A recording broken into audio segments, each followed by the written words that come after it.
here in a moment. The countdown is go. The runners are off. Lukalepa is actually just our tracker. This is just Shy's way of acknowledging the tracker on stream instead of just counting on verbal confirmation. But we are off, and as usual, the players are jumping into check Warp and Fire 2 at level 1 Black Magic. That is a solid combination.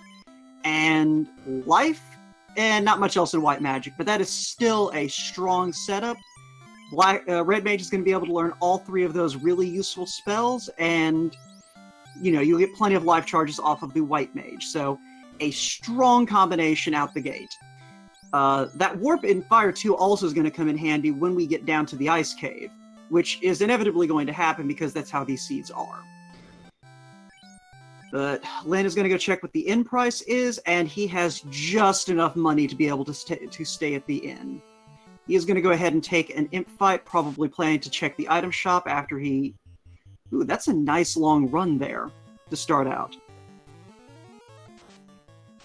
White Mage might get danned. I think that both runners are at least going to wait to see what 2, 3, and 4 have in store before they make that decision.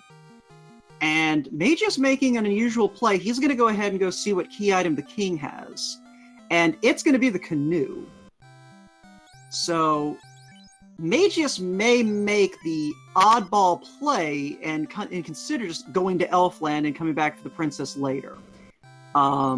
He has that option. He may not take it. It's entirely probable he won't take it.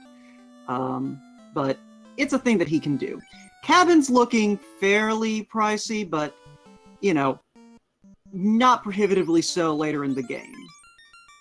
It is a bit of a problem early on, though, just because you do want the ability to save outside the Temple of Fiends. But I think we have enough of a run out the gate to where that won't necessarily be a problem if you wipe in Temple of Fiends.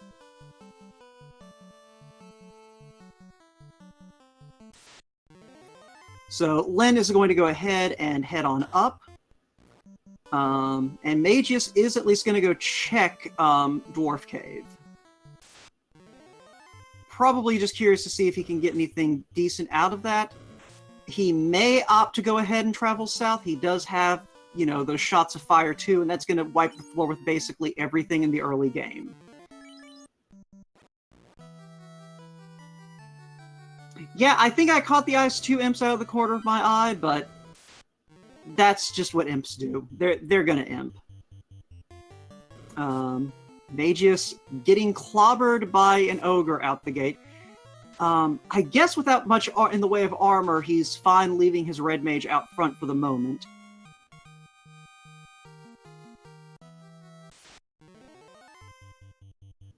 Meanwhile, Lynn is going ahead and making that Temple of Fiends dive. He's going to find some cash, while Magius... Ooh! Now, Dragon Sword's one of those weapons that is very convenient to have for the early game. It's definitely not, you know, a great sword, but it's a good sword. It's a solid sword, and it'll carry you a good way. And thank you to Shailesia, our restreamer today, making sure everything's squared away on the other side of things. So, Lynn is going to dig out about 10,000 gold from Temple of Fiends, and then he's going to use that warp spell to just go straight to Garland, with the pile of corpses that he's been dragging along. I did not see what killed him because I was paying attention to Magius, but, you know, it's whatever.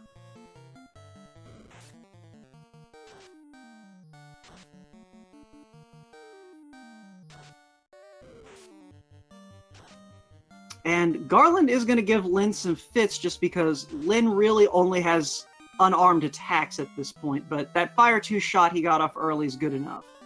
And I think Magius just found out about the Ice 2 imps. So King is also going to hand off the canoe, and would you look at that? Who called that in chat? Slick Fingers, good job. You successfully called the floater canoe early. So, Lynn is off to a good start. He knows that he can just make a beeline for the place. Oh, the imps also have glance. Really? So, yeah. this is an interesting start. Now, the bright side for Lin is with the money he scooped up in Temple of Fiends, he is going to be in good position to gear his party for the long haul. Alright, and he is getting himself arranged properly. And it is a bit of a long haul. The only disadvantage of the canoe floater out the gate is, you have that imperative to just get over to the floater location. And if you don't have cheap save items, you run into the problem of having to survive the trek. Magius deciding that knowing that there's not really too much over at Dwarf Cave, he's going to go ahead and make that trip over to Temple of Fiends now.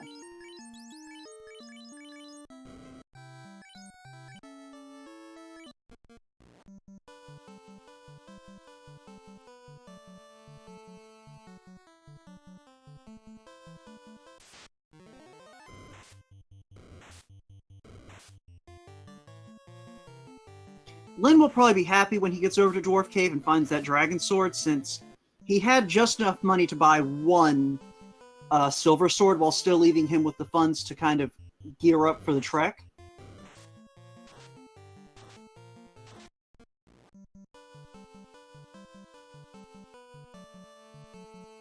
Meanwhile, Magius does have a stoned red mage, but that's not going to probably be too much of an obstacle. We know that... Okay, now it's going to be a bit of an obstacle. I was going to say, we know that Garland doesn't have too much in the way of issues, but yeah, it's kind of hard to kill Garland when your fighter and your black mage go down. So, Magius off to a bit of a rocky start, but, he's got that Fire 2 in hand. If he gets frustrated trying to dig out this Temple of Fiends, he can always just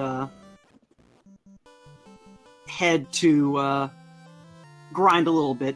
That Fire 2 will take out those imps, Ice 2 or not. It's just a matter of getting the shot off first, and you'll roll that more often than not. And it looks like that is what Magius is going to do. And the cat, meanwhile, is going to be crossing the canal. He triggers the credits cutscene, thanking all of the wonderful people who work hard on this randomizer. And it does look like we've got a couple of nice walks here in the RNG table early on.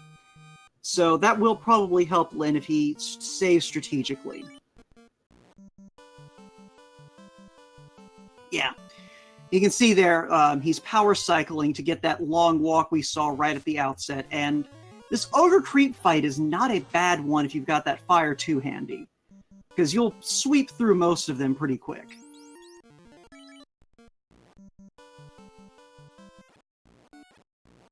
And Lin is going to be our first runner to make it to Elfland, using Elfland Castle to get himself as close to the river as he can for his journey eastward. Level 3 nuke, level 3 fast, and I think we saw Lit 2, and I didn't quite catch which ice spell that is. So Lin knows he's coming back here, but he's going to want that airship so he can go find some cash first. A little bit surprised he didn't... Okay, he's hunting for a fight, I see. He's probably also going to make sure to check the item shop. We do not have the vendor item. That's the word I wanted. We don't have the vendor item yet, so... we haven't seen the vendor item yet, so he's probably going to at least want to check for that. He's also looking for some, whatchamacallit, cheap tints, probably. Those cabins, he probably has enough if he saves strategically, but having a few extra tints wouldn't kill him. And he still has 3 more magic shops to check besides. And Falconic is absolutely right. We do have new tracker hype. We have a lot of races going on today, and Luke Lepla did graciously opt to step up and help out today. So, make sure to give him some props, y'all.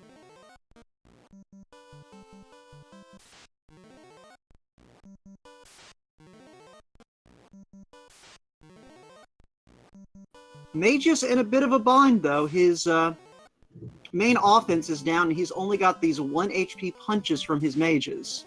And he's just going to have to reset.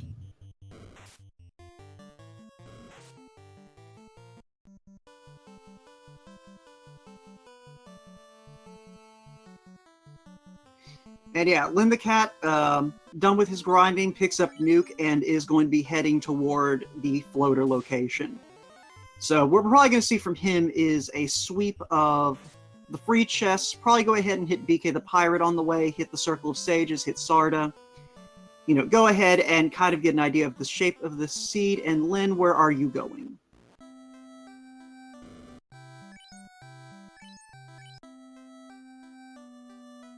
Well, we found our crown, and it is 43,000 gold.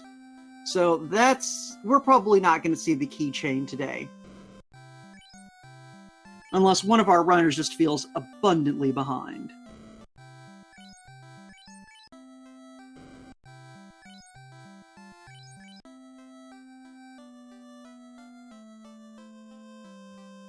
I think we saw Xfer in the 6th level magic shop. I admittedly was checking something, so I did not see the white magic or the black magic shop. We do get slabbed from the Circle of Sages on Lynn the Cat's side.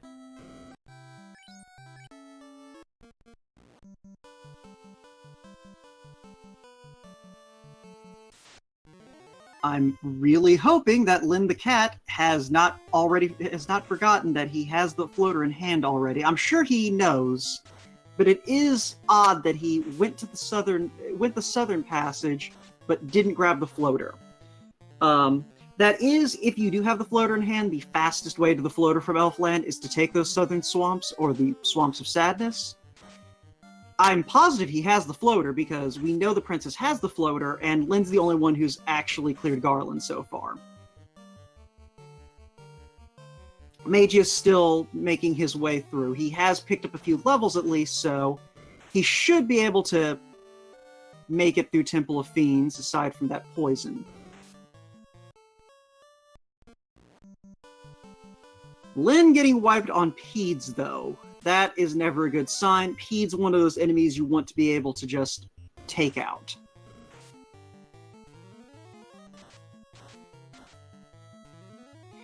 Did he go the north route to Crescent? I'm pretty sure he went through the southern swamps.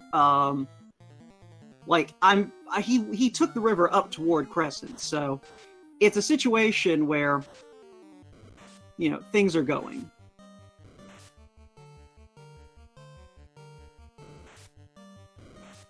Regardless, though, I don't think that these Peds are going to be the grind you want to use out the gate.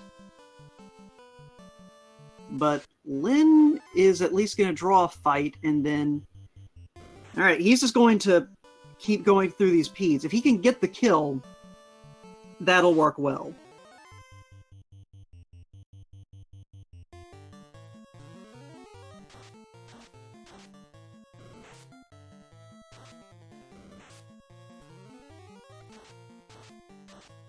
Mageius, though, should be in good position to finally take Garland down with this attempt. He's got plenty of Fire 2s lying around. He's got enough HP to weather at least a few attacks from Garland, and there we go. Mageius takes out Garland and is going to be getting his canoe and floater here in a second. Or he might just be getting his floater. I think he saved after he got the canoe. Okay, yeah, he's double checking, make sure he still has his canoe, so... Almost warps back to Temple of Fiends, but doesn't have the charges, so that works out well for him. And yeah, these Peds are rock and stone. But Lynn does find a group of giants to wipe out, so...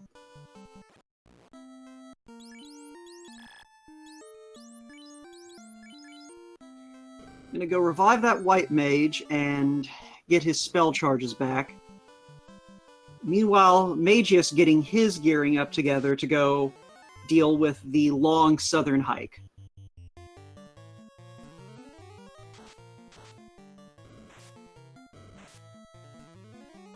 Yeah, it's one of those things I imagine Lynn is trying to go ahead and, as you can see, get those nuke charges out.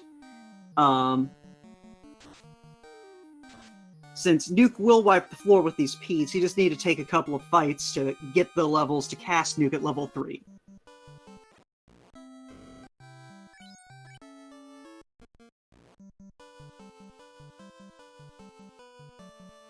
But regardless, he is making steady progress. He's probably looking to get based on what other runners have done, somewhere between 8 and 10 as far as his level goes, just to have that ability to kind of, you know, basically so he doesn't have to worry about grinding for a little while.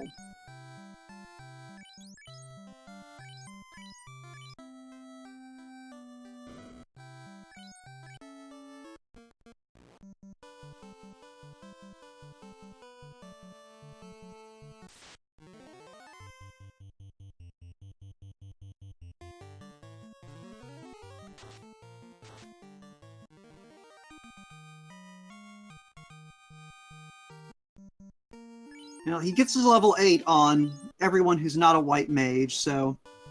or a red mage. So he gets a level 8. He's at level 7 and 8 with his mages, basically. So that... Lynn? Lynn? Lynn? Turn around. Turn around, the airship's back there.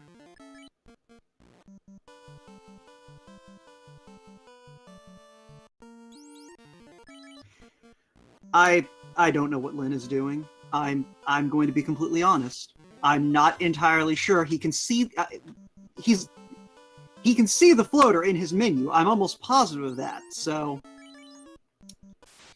he may be just thinking about Elfland and not about his floater.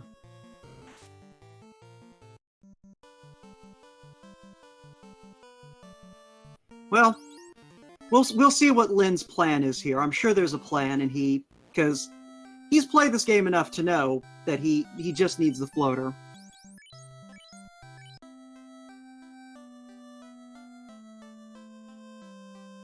In any case, Magius is making his way over to Elfland. You know, doing the same thing Lynn did, taking advantage of that post-power cycle run to do it.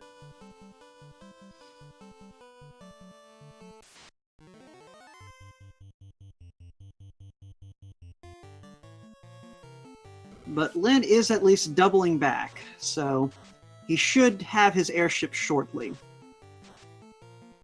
And Magius is to Elfland. He's probably going to go ahead and give us another sweep through of the stores.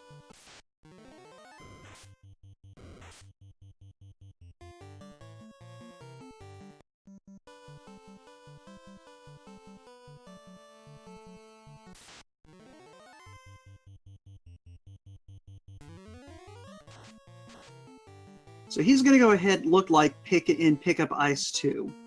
Alright, Harm 4, Cure 3, and Wall at level 3 White Magic. So, not a bad selection for the White Mage. Both of these guys are getting rewarded for going with the Mage Rainbow in that regard. Forced Grind might... I mean, I don't think so, because he's not taking any of these fights that he knows he can take. Like, we've seen Giants a couple of times, and he knows he can take down Giants. Fire 3, I think we spotted in Black Magic. There is our Heal 3 and Exit in level 4 White Magic. And Lynn passes the desert a 4th time. I have to agree with chat. He has to have some kind of a plan. And that plan may literally be he's just going to grind until he has enough levels and then go get the airship.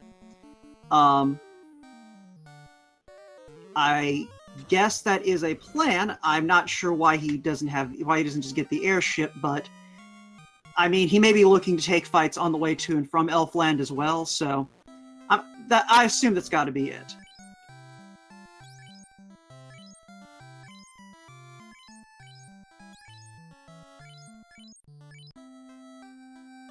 Magius, meanwhile, is also cutting through the southern swamps, and probably is on his way to get his airship if he also skips If he also skips the airship, then I'm going to question both of these guys in the game. Not entirely clear on where Magius is going now.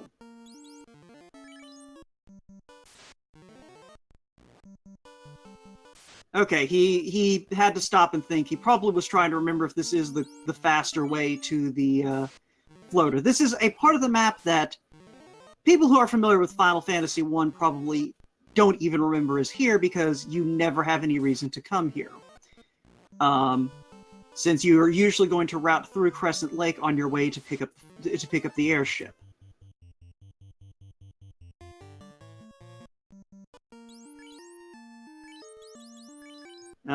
Let's see though. Lyn is heading. He is canoeing up to Provoca, it looks like. Yeah, he is on his way to Provoca, going to go fight the pirates.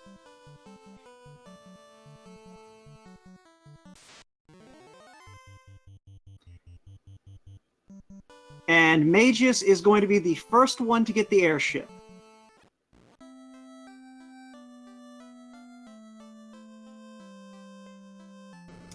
So, this race just got interesting. Life 2 at level 2, so at the very least, and Cure 4, so this is going to turn this more or less into a Hydra party. Life is accessible to all 3 white magic casters after class change. Cure 4 is accessible to all 3 white magic casters. Temple of Fiends Revisited, as long as your Black Mage isn't the only surviving member of your party, you're in good shape.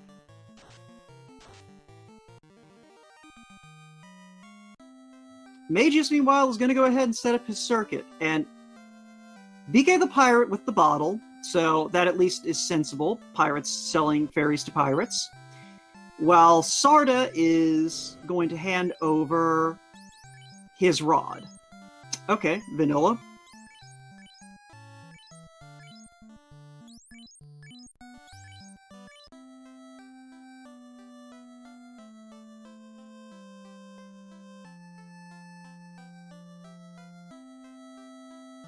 Yeah, that cheap chainmail is definitely good to see.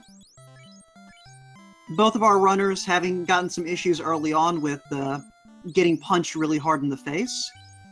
And it is equipable by both the fighter and the red mage, so that'll make it good for tanking purposes.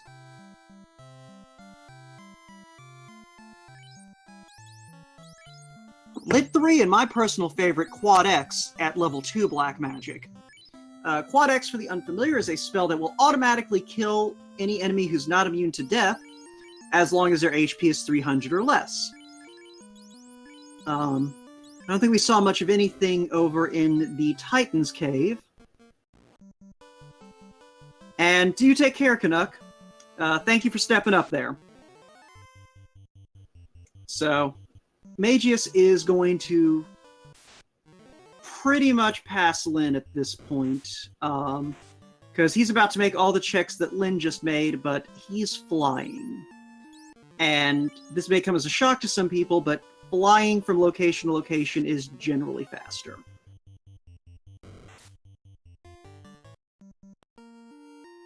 If only because you avoid all of these fights.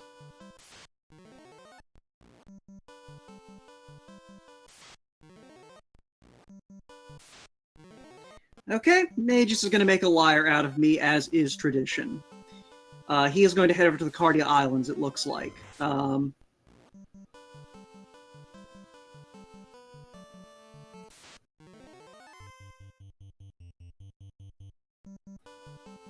And remembering he doesn't have the tail, he is going to check that hole.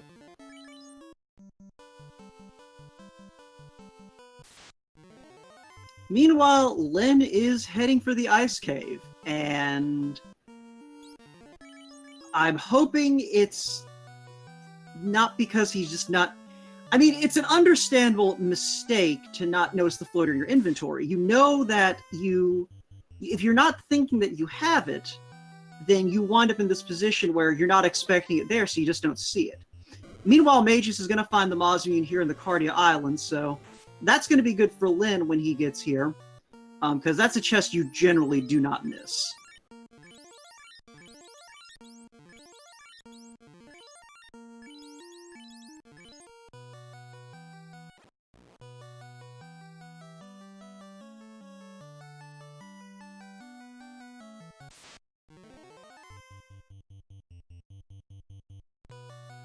Magius only checking the one cave in the Cardia Islands, though. But, you know, it's one of those things, he got the Mosmian out of the one he checked, so it's a net win.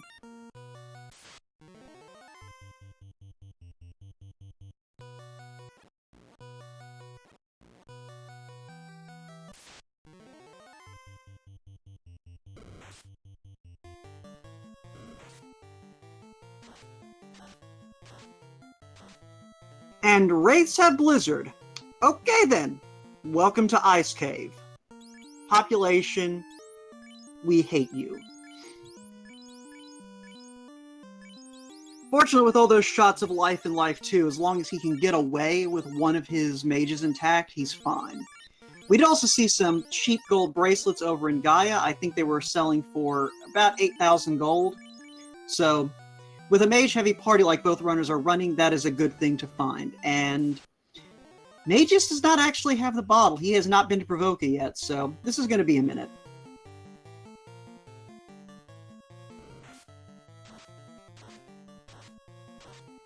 And he is back in the Cardia Islands. Flying around the Cardia Islands. Alright, he gets to the grassy cave. Oh, but Lyn only has his fighter standing. Without the class change, he can do nothing to revive his party, or even use the warp trick to just quickly get in and out. So he's going to make his second dive into Ice Cave.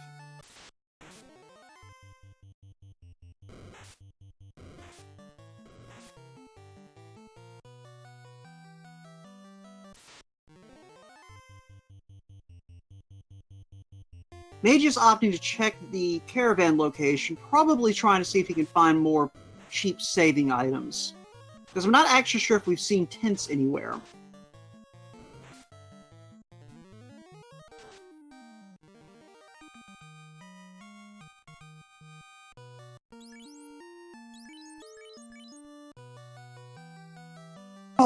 Oh, he's looking for softs.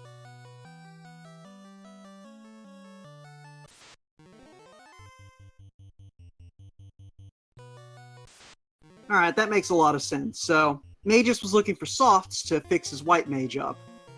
And he did just go back to Corneria. Corneria is guaranteed to, I believe, have heals and softs available at level 1, no matter what.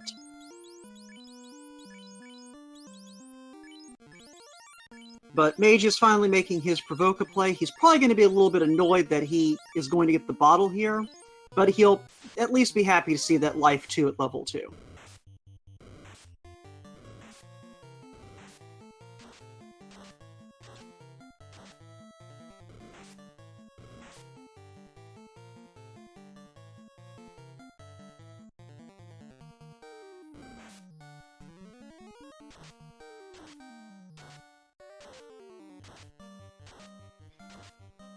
And he is at least able to get out of this fight with his red mage intact, so he'll be able to pick up his party and keep moving.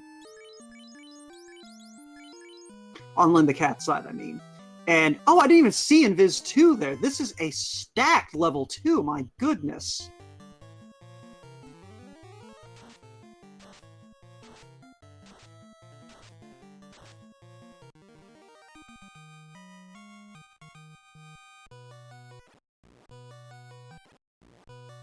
But yeah, both of these runners are, well, Mageius is retracing his footsteps, and Lyn is making this Ice Cave play.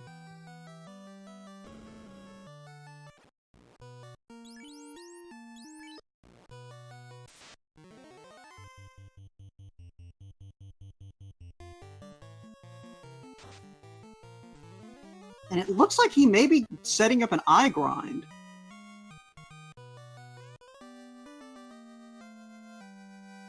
Alright, he's going to pick up the cube out of Ice Cave, and then he is just going to go ahead and leave.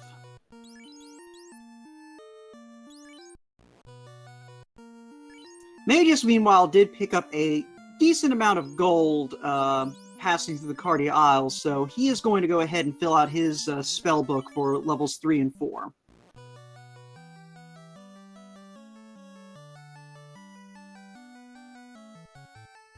Yeah, for Lyn's sake, I hope once he realizes that the floater is not available anywhere, Oh no. Oh no. Lin may be trying to dig out the ship in TNT. This wouldn't be the first time he's had to do that, and if he has it in his head that he doesn't have the floater, he's going to be looking to leave via boat to go track down the floater elsewhere. Oh, I really hope that that's not what he's doing. But the fact that he's still in Ice Cave, in spite of how kind of brutal it is, says otherwise. Alright, so Fire 3, Saber, and Brack were our level 4 black magic spells.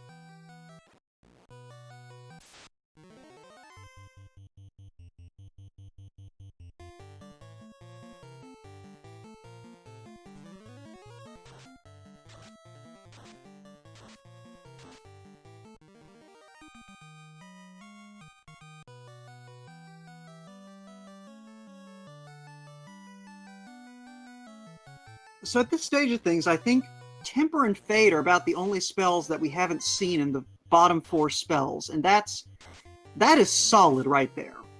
That's going to carry you through most of this game, especially with this mage-centric party that both runners are using. And here, we'll actually get a good look here. So, Soft is really about the only thing to write home about at level 6 white magic, and level 6 black magic, even worse, so...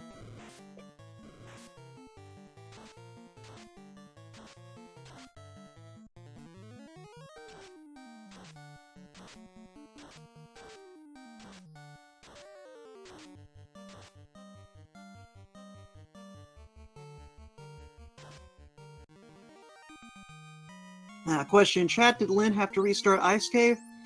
I think he got out with the cube he found, and I think he decided to go back in. He may have restarted. I'm not entirely sure.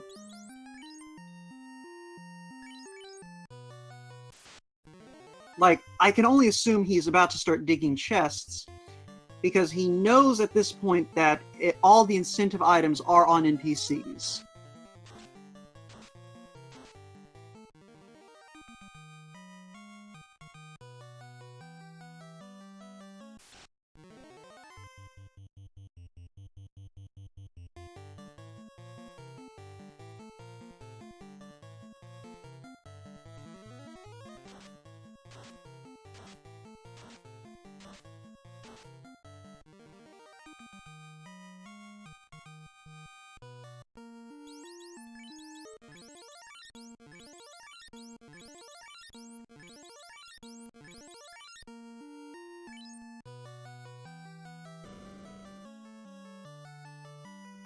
So Magius is going to go ahead and head down into Earth Cave. He may be looking to just do a one-floor dip, check these top chests and move on. He does have the rod in hand, though, so if he wants to just go ahead and clear out Lich, that is well within his ability.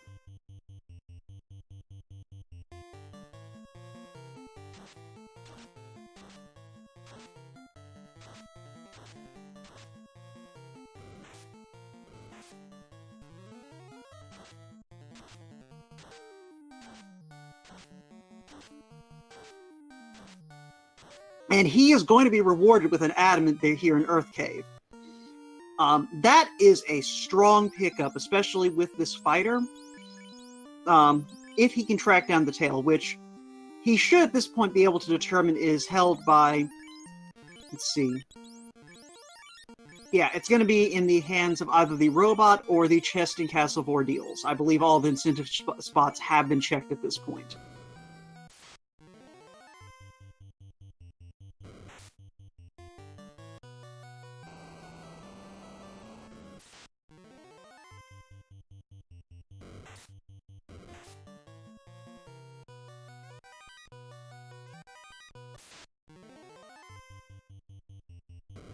So far, though, Ice Cave is not coming up with anything. But yeah, what Magus is going to be able to do is, now that he has both Mosmune and Excalibur, when he gets toward the end game, if he wants to go for a double swordsman strategy, that is now an option. It's not necessarily something a lot of folks are going to do, but considering the fact that he hasn't moved his red mage from the front of his party, I would expect we might see something like that out of Magius.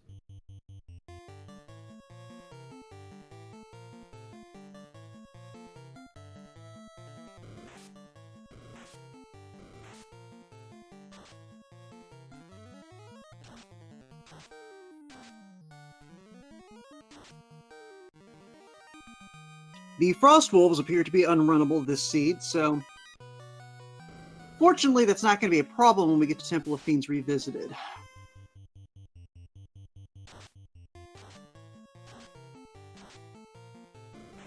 In the meantime, though, we are still...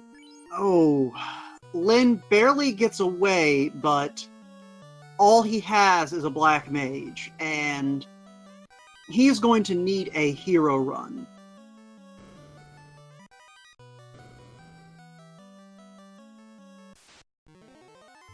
Alright, Edge Figure on chat pointing out that with the Rainbow Mage formation, you prefer a double swordsman until the middle of TOFR, and then you swap the Mazamune onto your fighter to deal with the Fiend refights.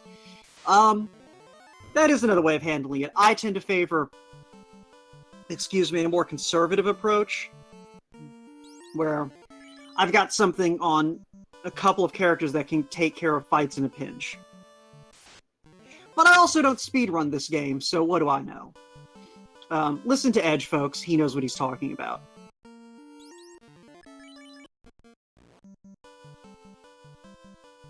But Magi is continuing to do a little bit of stocking up. I think he's about to make a Volcano play. And he is.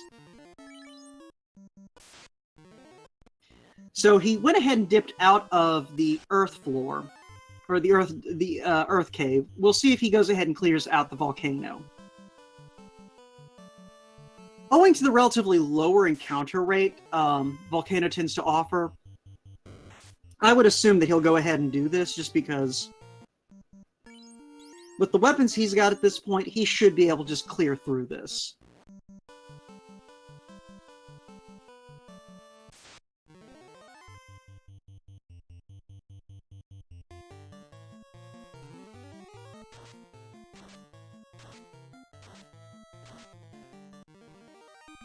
We do have unrunnable fires, though, so that's going to make Temple of Fiends Fire Floor very interesting.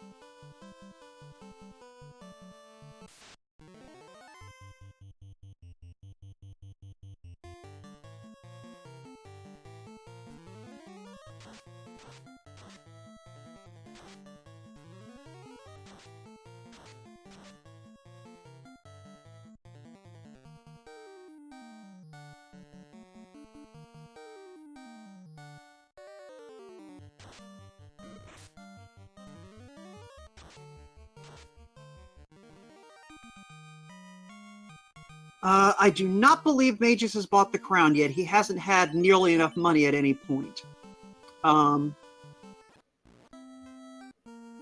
So, it is one of those things he is going to need to remember to go back for that. And odds are he's going to have enough money after he finishes this dungeon. It's very rare to not pick up enough cash diving Volcano to at least make that one-time purchase.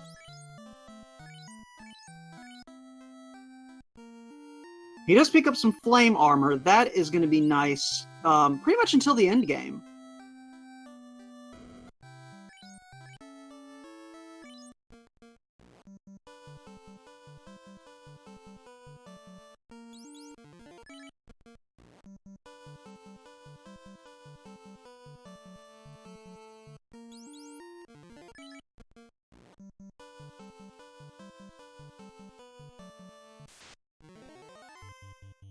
And Lyn is also making a Volcano dive.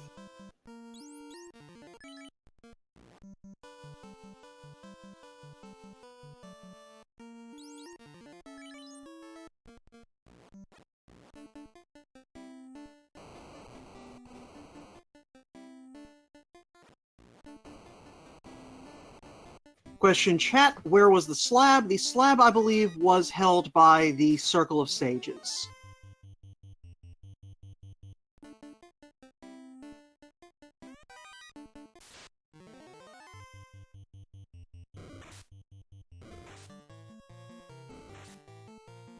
But yeah, Mageius, using those warp charges to good effect, getting out of the Volcano, using one of those houses he picked up, or probably about to use one of those houses he picked up. Not using one of those houses he picked up. Okay, then.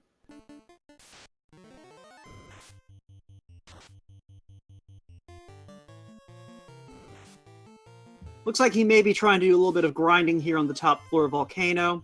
He is lagging behind Lynn a good bit in terms of levels. But it is one of those things where he can pick up some good fights, good winnable fights here in Volcano. Unrunnable Mucks as well. Volcano apparently not wanting people to get away very easily.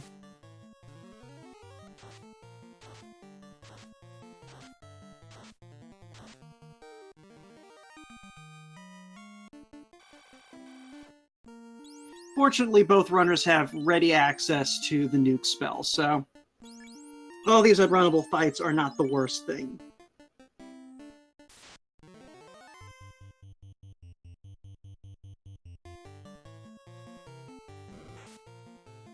And I think Magius just spent all of his money on houses, so probably still not going to pick up that crown for a while. Not the worst thing. He's got plenty of other tools to work with. He doesn't need those key lock chests. The only place where that might come into play is in the late game, if he doesn't remember he hasn't done the crown chain yet. In the meantime, though, he's back in Volcano. Lynn finds a rune sword in that one really long walk chest. The rune sword, one of those swords that you don't hear about too much. It's going to be the best sword you're going to be able to stick on the thief, but with the weapons you've already got for your fighter and red mage, it's pretty much just sell trash. Well, I guess in Lynn's case, it's still useful to him. He hasn't picked up that Mazamune yet. Since that was over in the Cardia Islands, and we know he hasn't been there yet. But yeah, both runners currently just busy trying to clean out the top floor here in the Volcano, and we'll see if either of them opt to go ahead and dive deeper. Lynn, I think, is more likely than Magius, since judging by his actions, Lynn thinks he's got to dig out something. Whereas Magius knows he isn't on the hook for anything down here, he just might want to go ahead and get his orb lit. Yeah, he's about to pick up this rune sword. He probably is never going to use it. He's already got a silver sword for his red mage. He's got the Mazamune for his fighter. He's good.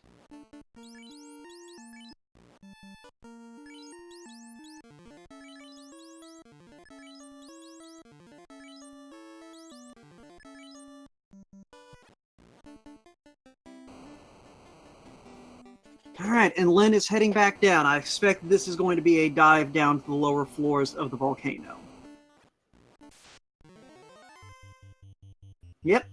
So, the volcano is nice for a fairly low-level group, just because you don't have to take nearly as many fights as you do in other dungeons. These damage tiles do not count for advancing the encounter table, and so you can... You know, you take a lot of damage, but you can easily heal most of it off.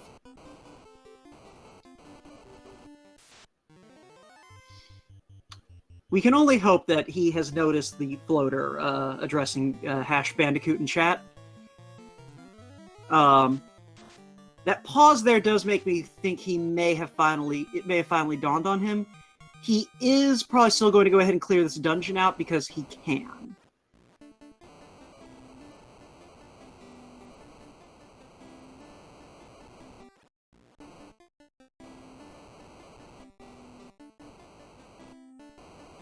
But yeah, it is a situation, though, where Magius still has a fairly strong advantage at this point. He's pretty much checked every easily accessible location in the world by now.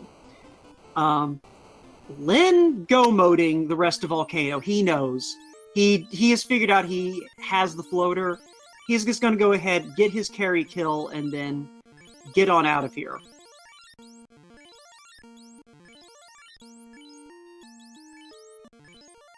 Magius, meanwhile, still digging, probably thinking about armor at this point. We haven't seen any ribbons yet. There's still some equipment that he's going to want for later on, after class change. Although he doesn't have to class change with the Mazamune. it's still a situation where he is probably at least considering, you know, he's probably going to get the tail. He's got a 50-50 shot of picking it up anyway. And if he doesn't get it, it's probably not going to be too bad to go retrieve it. Especially if you find some decent equipment, like, say, the opal bracelet.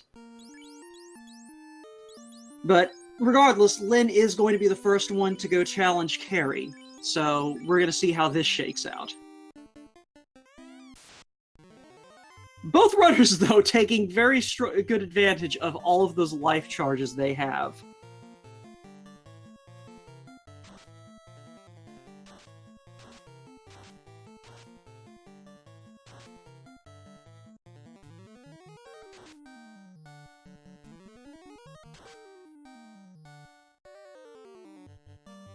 Carrie standing up to a couple of nukes, and a swing of, I assume the silver sword is what Lynn still got on. Oh hey, we found our bridge! And Carrie is still up, and paralyzing the fighter. But another nuke charge is going to finish her off, and Lynn will be our first runner to light an orb.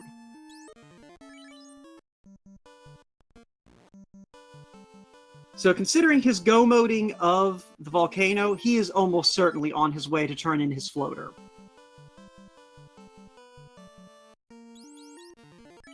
And if he doesn't go to get his floater, I may weep openly on stream for a few minutes. No promises, but... yeah, that carry definitely very strong, and yeah, Lynn is making a beeline to the floater location. Or to the airship location. He knows. And I guarantee you, Lynn is going to feel behind after this. Because he knows when... He probably remembers when he got that floater. He knows when his opponent got that floater. And he's now going to be trying to make up for lost time. Now, to his advantage, I think Magius did miss a couple of chests in the Cardia Islands. I don't know if he actually checked the forest cave. So, if there's something there, like a ribbon, that may at least get Lynn back into this. As far as orbs go, they are tied. But in terms of locations checked, Magius is at a bit of an advantage right now.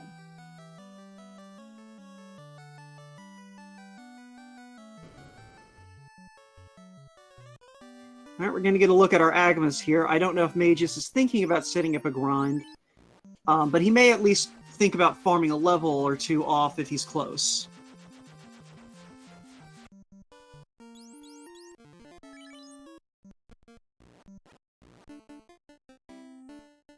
So with Rod in hand, Lynn is just going to go ahead and make an Earth dive. Like I said, he has to be feeling behind at this point with the airship situation. And so he's in a position where he's looking to basically try to make up for lost ground by making plays that work to his advantage, or at least even him up with his opponent. So he is go-voting Earth Cave.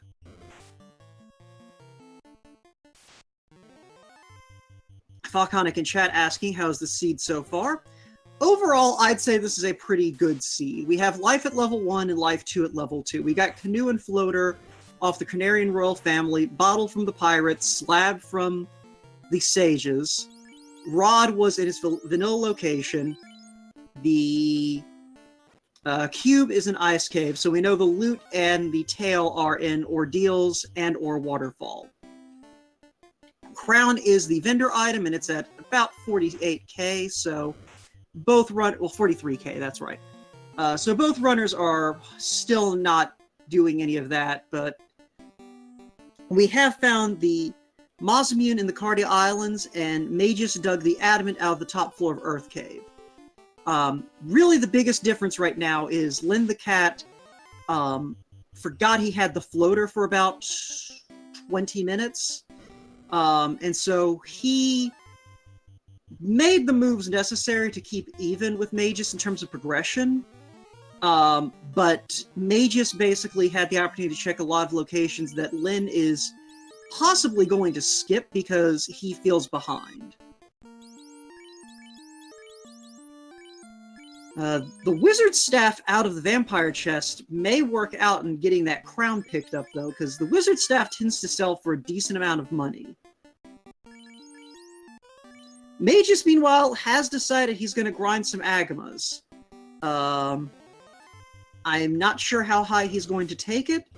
Usually, if you haven't class changed yet, you want to keep yourself to around the 13 or 14 level, just because that way you can pick up some spells on your knight. And especially with as friendly as the white magic is this seed, I would think you'd want to, but Mageius may just be going for the, I've got the Mosmune, I'm just going to make this guy into a tank and go.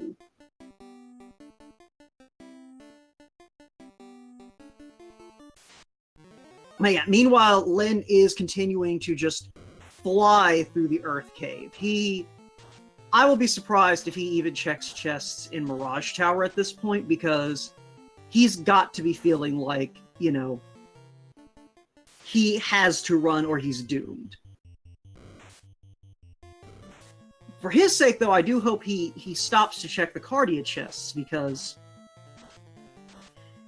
you know, even if he just go modes the rest of the game, without that Mosmune in hand, it's going to be hard for him to overtake Mageius.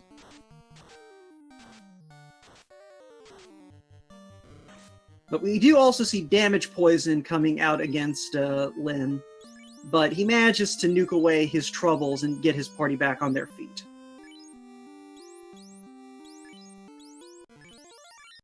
Which is fortunate for him, because that white mage had like 9 HP left. But I think he is out of heal potions now, so this could pose a problem.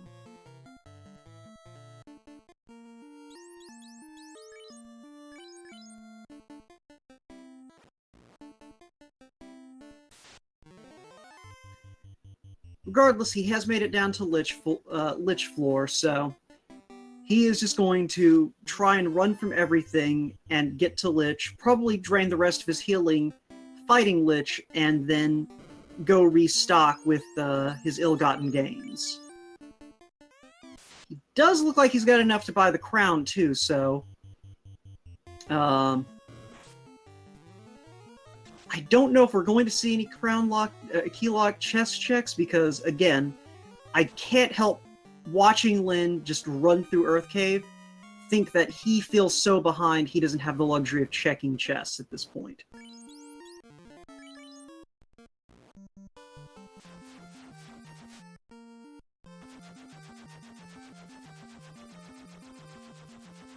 Mageius, meanwhile, is going to continue his Agama grinding.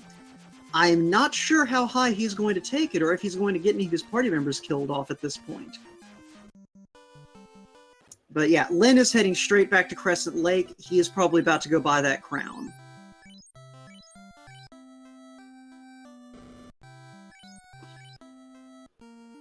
It's hard to say what he could find in these crown lock chests if he decides to dig them out. That could help carry him through the balance of this seed, though. Because Mageius is probably not going to check those chests. He hasn't made any move toward getting the crown. Ribbons are about the only thing he could want that... Well, ribbons and the power gauntlet. Those are probably the two big items he's thinking about at this point. So it's one of those things, if he finds a ribbon or two out in the world, or say, ribbon and dragon armor plus Aegis shield, he may forgo the crown lock chests. But Lyn is going to go ahead and at least do the chain while he's here. And Mageius has killed off his black mage, is not reviving him. Probably about to do the same for his white mage. And if he does a two-man grind, that remains to be seen, but he is definitely at least killing off party members to get that valuable experience from these Agamas.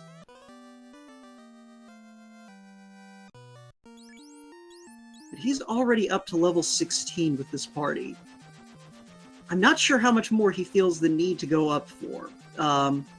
Anywhere between 18 and 20 with these flags is usually a point where you can tackle Temple of Fiends with a good selection of spells, which we have a good selection of spells.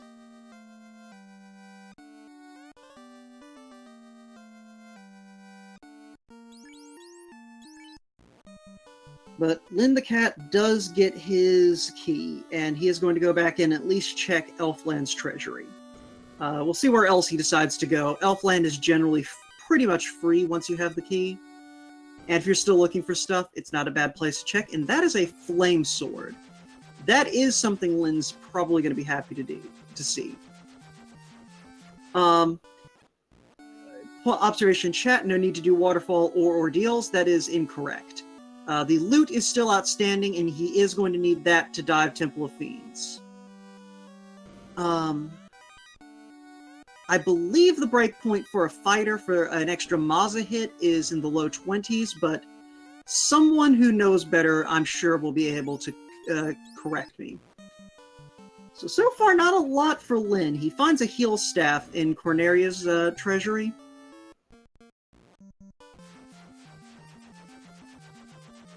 So I imagine Dwarf Cave is his next stop.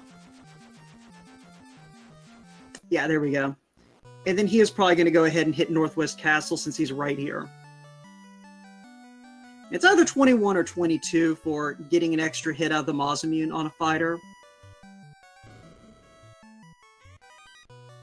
Yeah, in all fairness, forgetting about the loot is something that happens to a lot of people. It's sometimes happens to people who are running. And we have the Vorpal Sword, a ribbon, a light axe, and a heal helmet out of the Dwarf Cave. That is a solid set of things to find right there. Vorpal not really useful until you class change.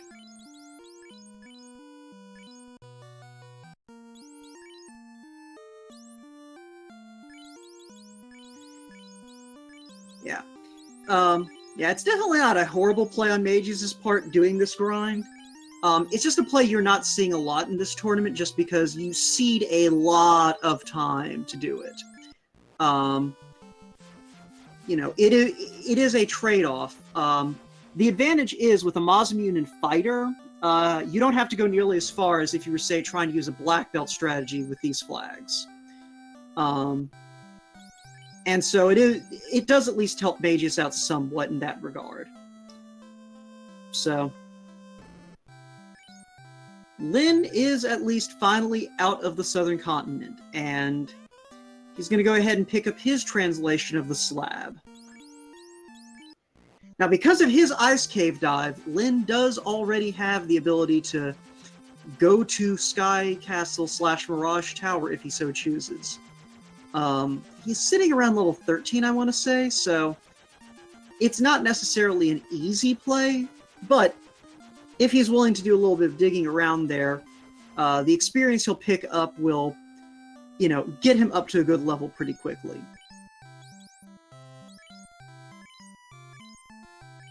But Temper is at level 7. That is a pain in the butt.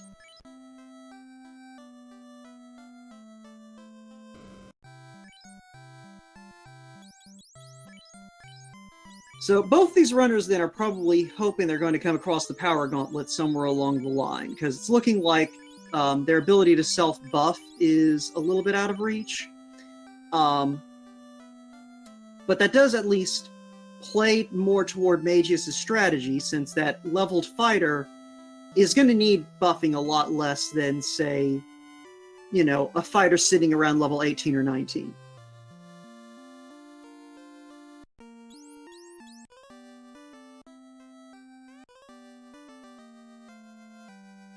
Lynn, though, is going to release his fairy, and is going to get his Oxyale. So we may see him go ahead and make the Waterfall on-rack play.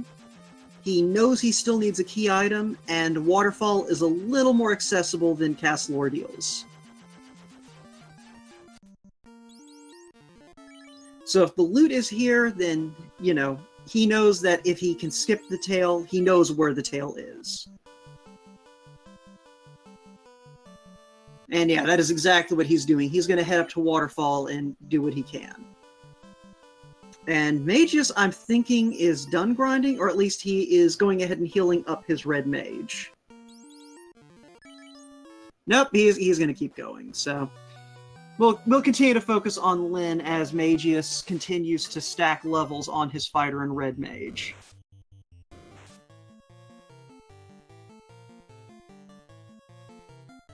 Nightmares proving difficult for Lyn to get away from. This could prove a problem because they're hitting pretty hard, but Lyn does manage to get away. Judging by the fact his red mage is remaining at critical health, he is probably planning to use the best healing spell in the game. That being Life 2, because it always heals one more hit point than Cure 4.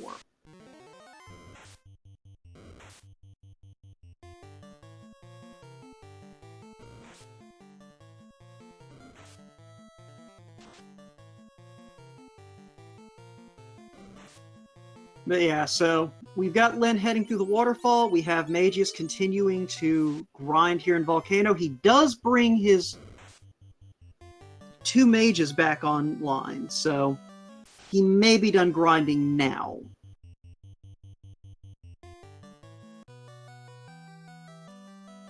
But in the meantime, Lyn is going to continue digging out Waterfall. He's getting close to the robot, so we'll know in a minute the location of all of our incentivized items. And loot is at Ordeals.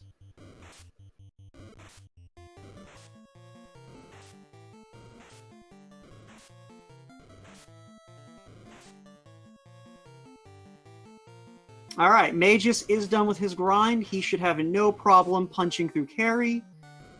Carry was not a difficult fight.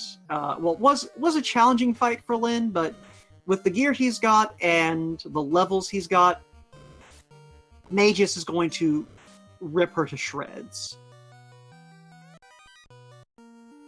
Lyn has a little bit of trouble with that forced encounter outside the robot's cave, but manages to get through it. Throw some healing on his party, and... oh hey, there's the Ruby! Guess we need to go back and free the Titan, right guys?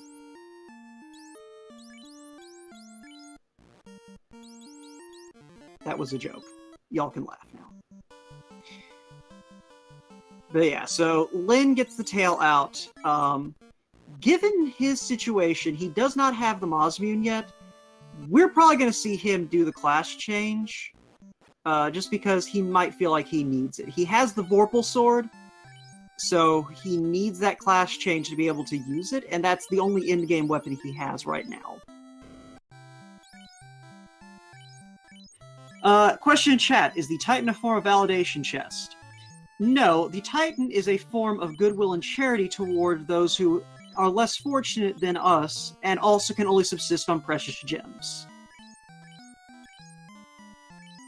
The validation chests in Final Fantasy Randomizer are just the validation chests, a pair of chests after the Phantom. Depending on how many ribbons our racers find, we'll probably see them checked anyway. Ah, so there's Fade at level 7 white magic.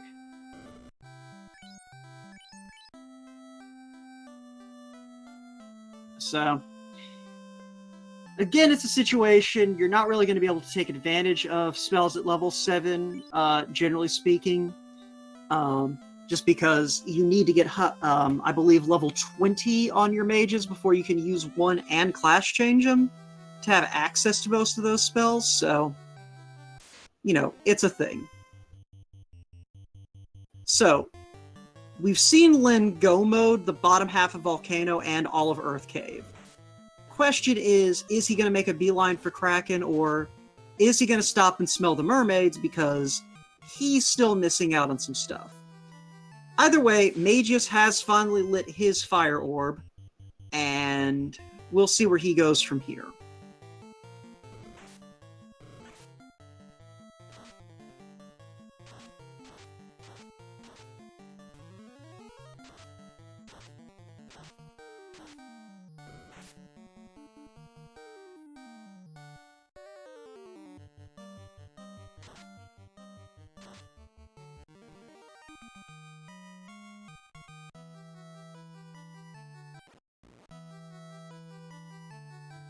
Yeah, it looks like Lin is just going to go straight to Kraken, and that seems, based on his behavior in the other dungeons, and considering his situation, it makes sense.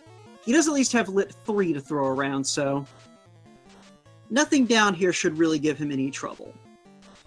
Mageius looks like he's heading to Ordeals. He's going to go ahead, get that loot, make sure that he's key itemed up, and never mind. No, wait. Mageius, where are you going?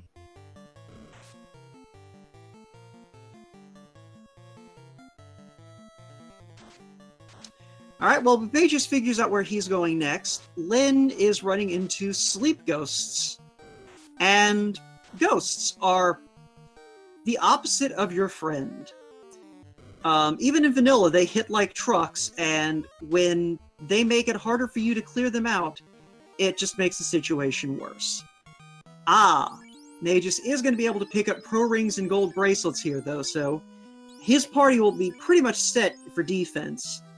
Mostly because that's probably the best defense they can get, by and large.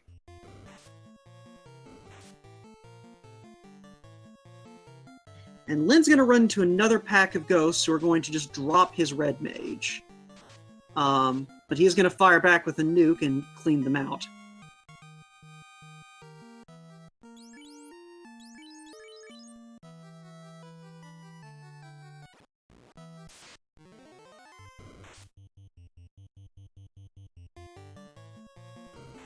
And gets ambushed by a great shark and can't seem to get away. The Black Mage is second only to the Thief in terms of running away ability, but the Thief, generally in my experience, is more likely to proc that runaway. Question in chat, is Lin back in the lead?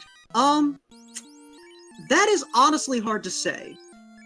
In terms of progression, yes. But in terms of gear and levels, Mageius has a massive advantage at this point. And so it's one of those things,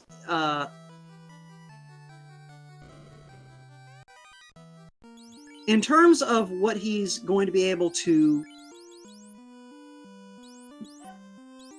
Yeah, basically, Lin's big problem, I would say, at the moment is his best sword right now is Vorpal. And he is not going to check the top of Earth Cave. So he's not going to pick Excalibur. He might check the chests in Cardia Islands. And if he gets the Maz immune, then I'd say he probably has an advantage. But if Topher proves at all resilient, that's going to pose a problem for Lin. He did pick up a second ribbon, though, so... this race is still definitely in reach for Lin, but Mageius is going to blast through a lot of things that Lin is going to have to work a little bit harder to get through. So I would say at this point it's anyone's race, just in terms of both runners have advantages and disadvantages at the moment. But we are getting to Kraken, and Lin did not bother to heal up his party before fighting Kraken, which can prove dangerous. Kraken has been as dangerous as his refight in a lot of these seeds. Case in point, what happened to Lin's fighter, but fortunately this was a paper Kraken one, so Lin is out of there with the water orb lit. All he's got left to do is head over to the Mirage Tower and then hit up Castle Ordeals. And that actually is an advantage I forgot Lin has at his disposal. He's already cleaned out Ice Cave, and Mageius has not. And we now know where 2 of the 3 ribbons are, and I wager that is what Mageius is digging for at this point.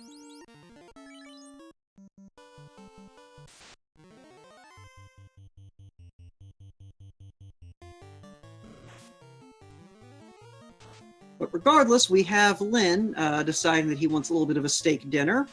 Avert your eyes, fans of Team Tyro.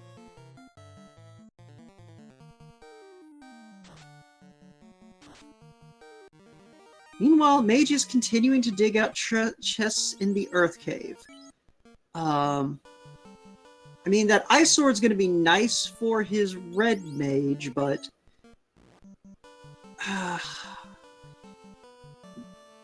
I understand why he's doing this digging. He does not have any ribbons. I don't recall if we've seen Wall, or if we did see Wall, what level it was at, but... I mean, at this point, he's got all the tools he needs to just brute force the rest of this game. His fighter and red mage can both make heavy use of that Mozamune, and he just needs to keep moving. Invis 2 was at level 2. I think Wall might have been level 3 or 4. I think we did see it, though. But Magius is also going to go ahead and head over to the on-rack area, so he'll be picking up his tail shortly. With the Excalibur handy, I do expect we're going to see him make that class change, because Excalibur is going to be a very strong sword for a lot of this seed at this point.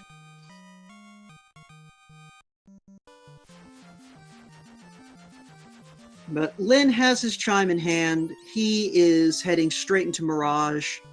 Like I said, with these two ribbons in hand, at this point, he may just feel like, okay, never mind. He's not going to Mirage. He may be going to go stock up on supplies, maybe. I think he has been running a little bit skinny in terms of heal potions and the like.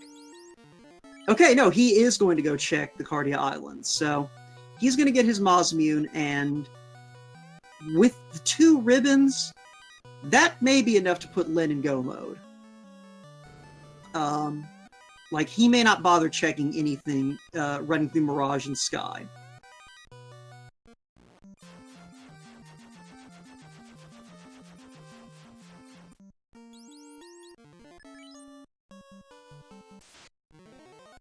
Yeah, I think...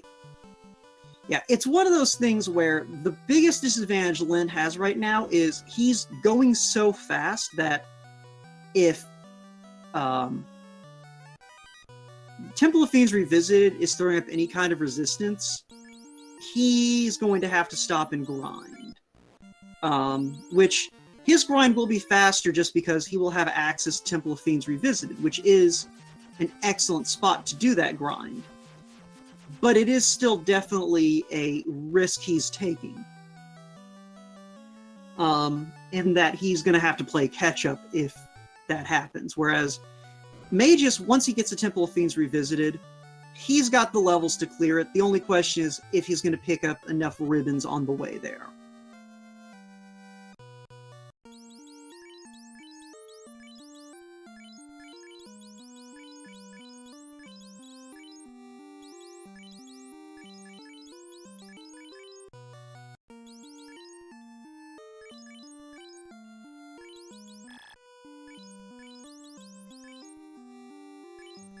But yeah, at this stage of things for Lyn,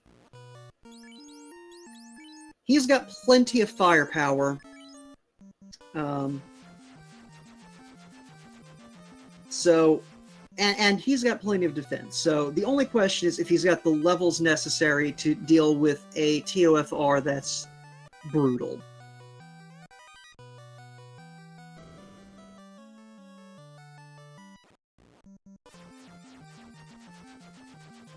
Magius, meanwhile, I expect is going to go get that class change. He dug the tail out and immediately turned around and went for this area. So we're probably going to see him head back to on-rack, maybe? He still has 3 orb dungeons as well as 2 side dungeons to complete. So this may take him a minute or two to decide where he's going. But yeah, as I expected, he's going to swap the Mozamune onto his red mage, put the Excalibur on his knight, and he's going to get out of here. Alright, so yeah, Wall was at level 3. Now, Wall is a very useful spell because, you know, as opposed to later Final Fantasies where it acts as a reflection spell, Wall in Final Fantasy I is effectively a castable ribbon.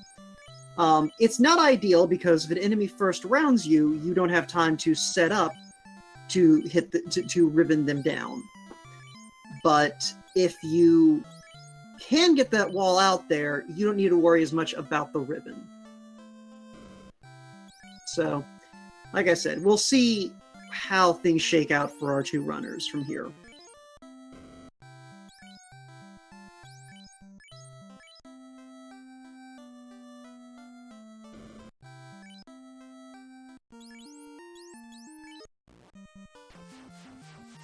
At the moment, we have Magius heading through Ice Cave. He's going to have a lot less trouble than Lyn did, just because he's got about 20 levels on where Lyn was when he did Ice Cave.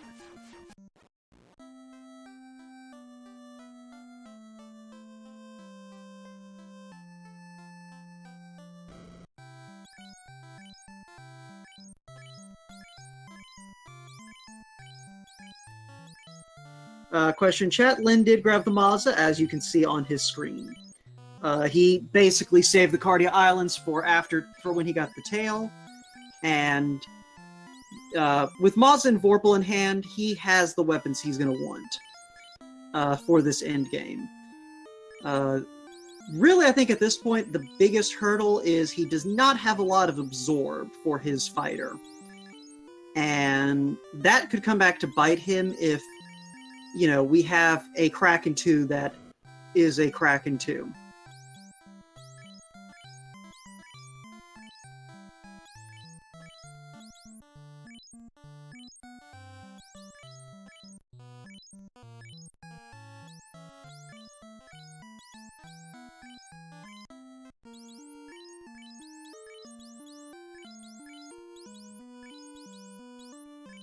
Now, those gold bracelets are at least going to help his mages with survivability. But yeah, this is definitely a situation where you want that, where you're hoping you're probably going to see a little more like a dragon or opal armor here in the near future, just to have that damage soak. Because you haven't seen the defense sword yet, so you don't really have that as an option. You don't really have the... I don't even think we found the white shirt, have we?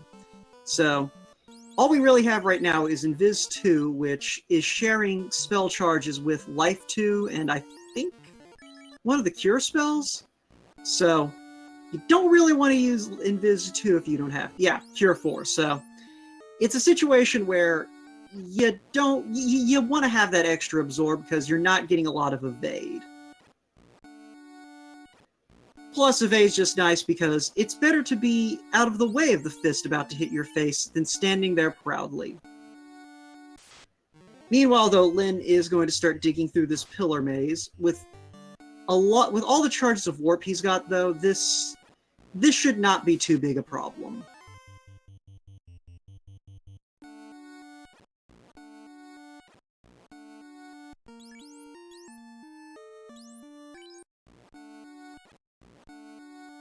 Although this does seem to be a very trolly pillar maze so far.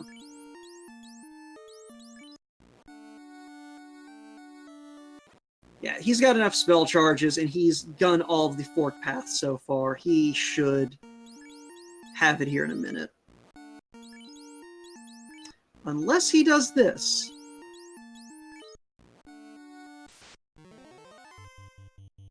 No, it's fine. He's got 2 more pillars to check, and he's got at least 1 more warp charge, so... yeah, there we go. Now on the bright side, at least Argoyles haven't looked too bad this seed. Argoyles are often a problem because they appear in packs, they get a lot of hits, and if they get any sort of touch attack, they will ruin your day. Alright, Lyn only barely going out of his way for chest. I don't even think he checked that first chest here in the top floor of Ordeals. Ah, but there's that white shirt we were talking about, so...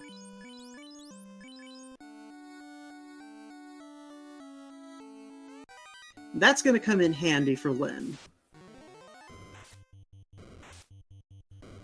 An extra pro ring is nice.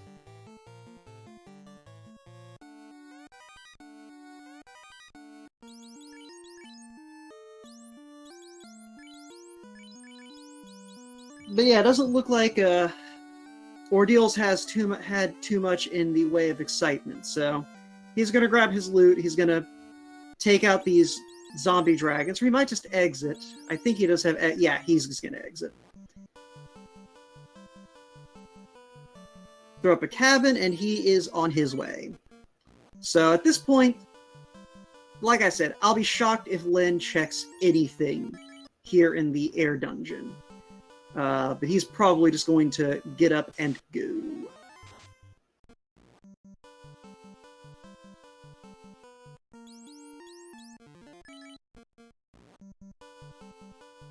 Mageius, meanwhile, finishes his cleaning out of the ice cave. He has cube in hand.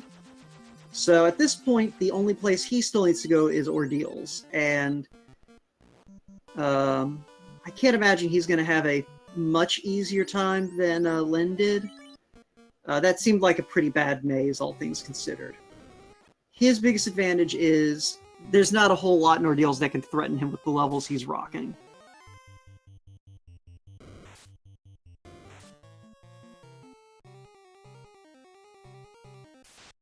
But yeah, Len is just going to go ahead and shoot straight up. So, fans of the greater than, less than room, I am sorry, you are going to be disappointed today.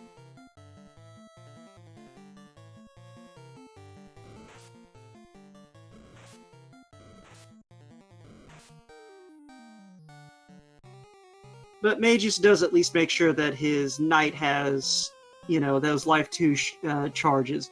Even though he's probably not going to pick up enough levels to be able to take advantage of that life 2 cast, aside from maybe picking someone up once, it's still a nice thing to have on hand. Len, meanwhile, is going to try and make up a little bit for that level disadvantage by taking out those vampires. He's got enough spell charges to do the job, and it's a good clean altogether.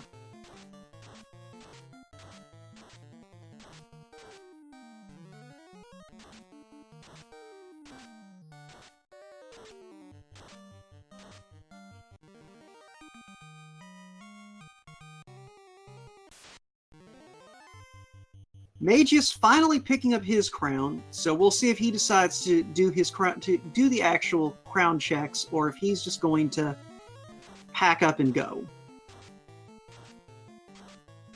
Because again, at this point, Mageius has everything he could want except a ribbon in the power bonk, and in a pinch, he's got a level 25 knight. He doesn't need the power bonk. He can probably brute force his way through everything, winning wars of attrition.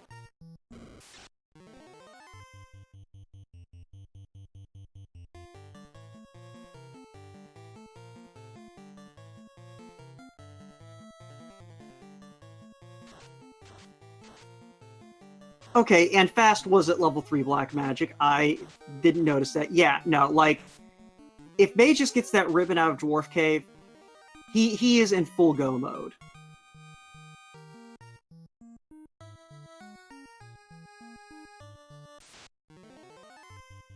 Because that level 25 knight is going to just chew through everything in his path.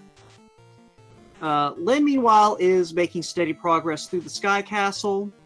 I do not believe he has stopped for anything except fights.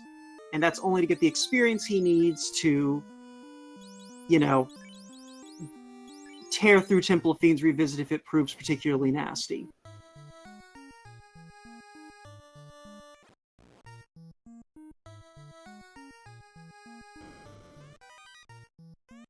He is going to check the greed chest, though. Oh, hey, there's that TNT he was probably going to be looking for if he hadn't realized he had the floater. That would have been a problem. Although, thanks to open progression, he could theoretically have gotten to the desert. Without full NPC shuffle, he could not have checked the Mirage Tower until after he had it. Now, this is the last round of our Swiss matches. After this week, we have one more Swiss Flags matchup in the play-in race for anyone who's scored 3 wins but not 4. So basically, all of our 3 and 2 runners at the end of this week are going to be facing off in a play-in race to decide who goes to the bracket stages. And the bracket stages are going to introduce full NPC shuffle. Full NPC shuffle being, for those who are unfamiliar, whereas right now, as you just saw Magius do, you know, you get the crown, you take it to Astos, Astos gives you the crystal, you take that to Matoya, Matoya gives you the key, you take the key, or not the key, she gives you the herb, you take the herb to the Elf Prince's doctor, and the Elf Prince gives you the key. Starting with the bracket stages, that's going to change up, and any fetch quest item can be anywhere. It will still get you something from the NPC you normally get something from for turning it in, but it's not necessarily the same thing. That being said, though, Lynn the Cat is on the Bridge of Destiny, so, you know, get those Bless RNGs out, although it might be a little too late. Never mind! Hello, Warmech. And Lynn is going to take this fight. So, this is good scouting information. Warmech shares his spell and skill pool with the Temple of Fiends Revisited bosses. So, anything Warmech uses, you know you're not going to see in Temple of Fiends. Unless, of course, Warmech just decides he's going to punch your party in the face repeatedly unto death.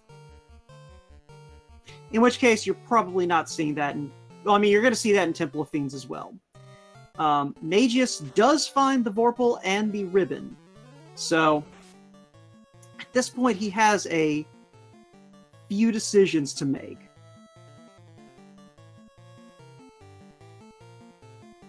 You know, does he want to keep digging? He'll probably find that second ribbon. It was in a relatively easy-to-check location. Warmech is going to take out Lynn the Cat's fighter, and he is just going to run for it. So, not a lot of information from what I saw, aside from you don't want to fight Warmech. But, you know, if you needed to fight Warmech to find that out, then you might want to reconsider whether or not you should be playing this game. But if he had taken out that Warmech, that would have done a lot to close that experience gap with Magius, but it is what it is. He at least tried. And he did withdraw before it was too late, so... Overall, a good effort by Lynn the Cat, and he is into Tiamat 1, who does not seem to have too much at her disposal. A little bit of firepower going on, but otherwise not much.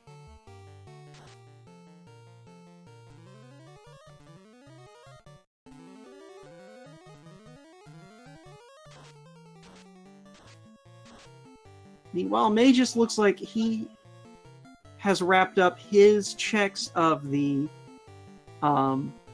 various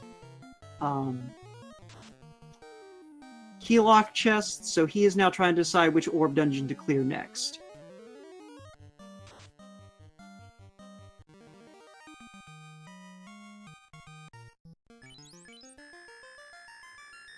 And this is the part where the Agma grind is probably working to Magius's disfavor. Just because he's now having to go do all that progression that Lynn's already cleared out. Especially since Lynn has now lit his 4th orb and is on his way to Temple of Fiends. Now, the thing about where Lynn is at this point is he's got to be feeling some pressure. He knows that he didn't remember the floater for a good 20 minutes. He has to assume his opponent didn't make the same mistake. So he's got to be looking at this and going, alright, I just need to go for Temple of Fiends. Yes, I'm at level 17 or 18. I've got Mosmune, I've got 2 ribbons, I've got Fast. That should be enough to clear through everything in my path, if I play smart. To Lynn's disadvantage, he did not pick up a couple of decent pieces of armor that Magius did. Magius does have an opal bracelet for his party. That might actually be the only major difference, but it's a pretty big difference. So, it is going to be a question of what can Lynn do to make his chances of survival better in a situation where he is at a drastic disadvantage. Mageius, meanwhile, first getting caught by unrunnable red anklos, and then getting caught by brack-wielding catmen, so not having the best walk to ordeals. And Lyn is going to continue stocking up. This is absolutely a winnable ordeals dive for him with the gear he's got. It just might be a slow one, which he's probably not going to like so much, but it is something that Lyn is going to have to deal with because he cannot possibly feel like he's got time to grind at this point.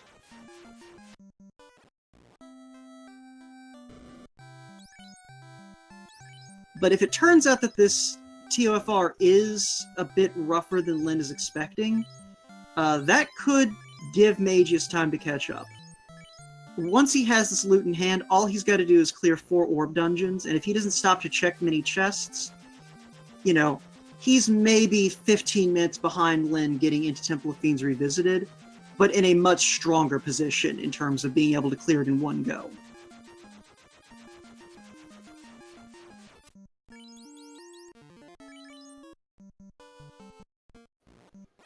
So, I believe our restreamer is the one who rolled this seed. So, Shy, what kind of Temple of Fiends Revisited do you usually roll? And if you're not the one who rolled it, who did? Okay. Alright, Kalabesh tends to be a mixed bag from my experience, so we'll see what kind of Temple of Fiends he's rolled. Lyn is going to take some fights in here, though. Again, probably just trying to get those levels bolstered for... Oh, he is going to straight up go grind down here on the earth floor. Not a bad play. So I guess he must be thinking, alright, my opponent's done something if he hasn't done yet when I'm getting into Temple of Fiends. So, you know, if I've lost this, I've already lost it, and if I've still got a chance, then my chances improve if I pick up a few levels. So, whatever Lyn's doing, you know, he doesn't know he's got time to grind, but it will work out in his favor to take a few fights down here.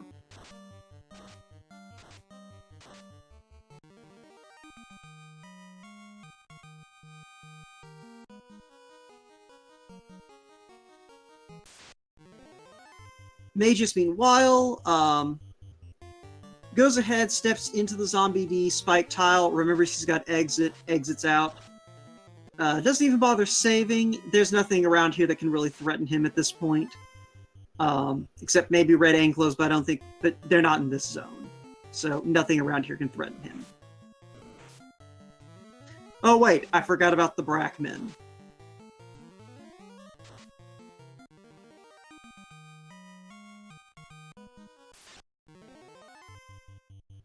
But yeah, Lyn doesn't realize that he probably wants to just get on the move once he hits level probably 20 or 21. He might be going to 22 just to get that extra swing from his knight, but yeah, it's a situation where if he goes much higher than that, then if he does take a wipe in Temple of Fiends, that's going to give Mageius enough time to play catch-up.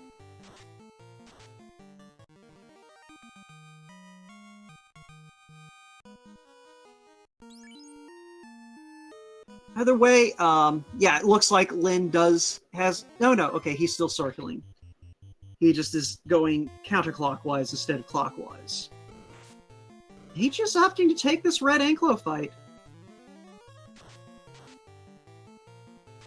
And that right there, kids, is why you don't take the red anklo fight. Because they hit... Well, I'd say they hit like trucks, but really trucks just aspire to hit like them. And the payoff is not fantastic for the trouble. And I forgot that they're unrunnable, even though I said that earlier. My apologies. But regardless, that's why you run from them when you can. They're not worth the trouble. Anyway, Magius is, it looks like, heading for Earth Cave? There's nowhere else he could be going. Yeah, he's heading to Earth, so... Herein begins the race. Magius has to clear 3 orb dungeons. He doesn't need anything in any of these orb dungeons at this point, except maybe that second ribbon on the way to Kraken. So if he just go modes these dungeons, again, I think he can be in Temple of Fiends Revisited by the hour 50-minute mark. If Lynn the Cat takes a wipe late in Temple of Fiends Revisited, and doesn't start actually descending soon, this could turn into a race. At the moment, Lynn does have the advantage, just already being in TOFR and already having pretty much everything he needs. Magius, again, does have a slight gear advantage and an absolute level advantage, so, you know, it's going to come down to when Lynn decides to make his move, because he probably can take a wipe and still be ahead of Magius if he goes now, but if he spends a few more minutes here grinding and then takes a wipe, Magius can catch up very quickly. Yeah, he is doing a Topher grind, and Topher is generally the best place to grind if you have access to it and a means of getting out. To, you know, save those levels that you just gained. I'm not really sure at this point what Lynn's target is, because I think he's past level 21 or 22 at this point on his fighter. And it may be that he is thinking that this Temple of Fiends Revisited is going to be harsh, because otherwise his opponent would have finished by now.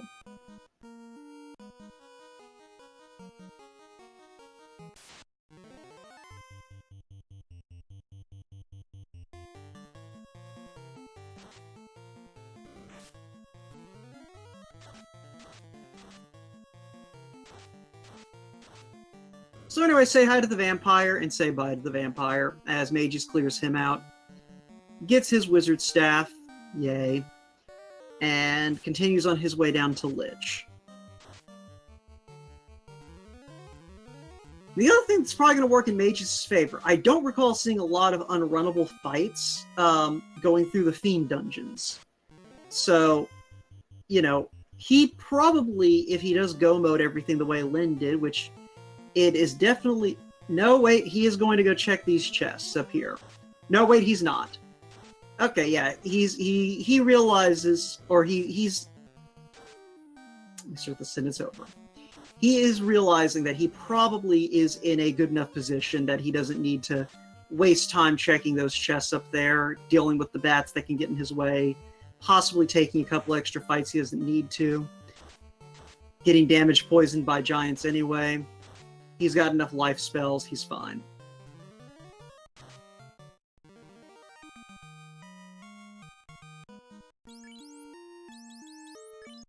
Alright, Lynn hitting level 21 on his knight, he is going to exit out, so he probably was fishing for that last Vaza hit on the knight.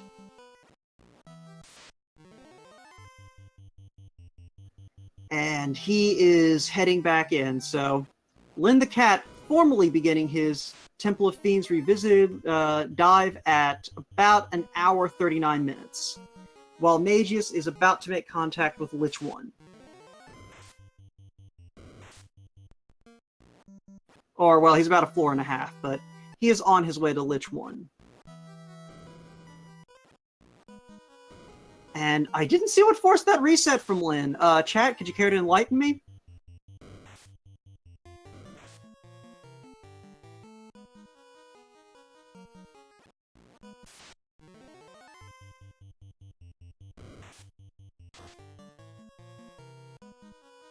Alright, he just got ambushed. Alright.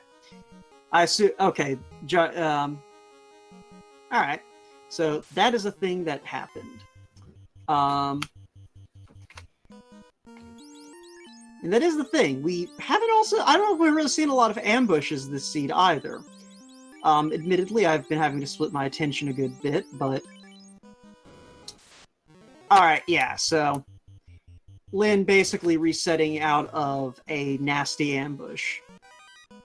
I got it. So, for those who are asking, these are the validation chests. And Lynn does find a power item, just not the one he wanted. Mageius, meanwhile, does have his Earth Orbilet, and I assume is going to make a beeline for the water dungeon. It's a little bit closer than the air dungeon, and he is about to make a liar out of me, isn't he?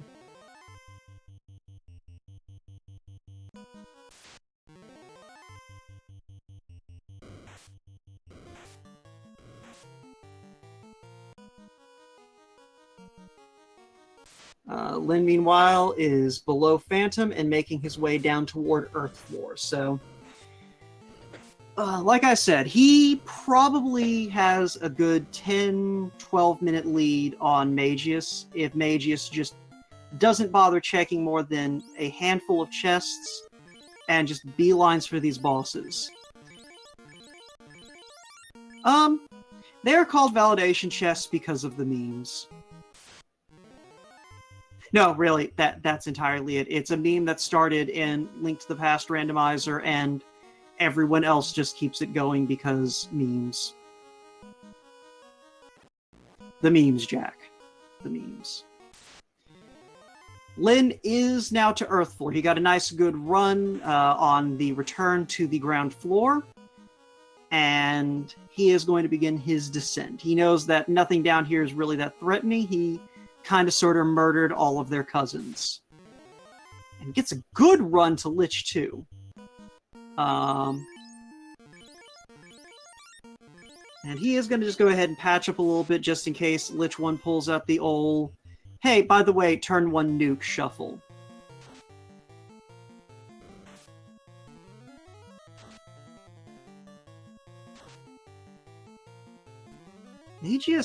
Mageius heading over to check the mermaid floor.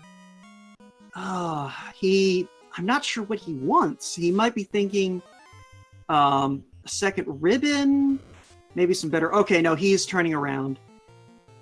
He had a nice long think and realized that there's nothing that the mermaids have that's worth the time sacrifice to get.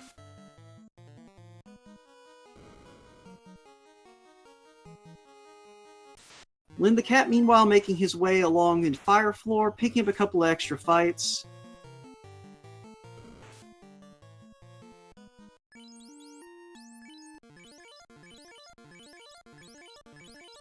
And thank you to Spidey Clone for clarifying what exactly the validation chest is in Link to the Past Randomizer.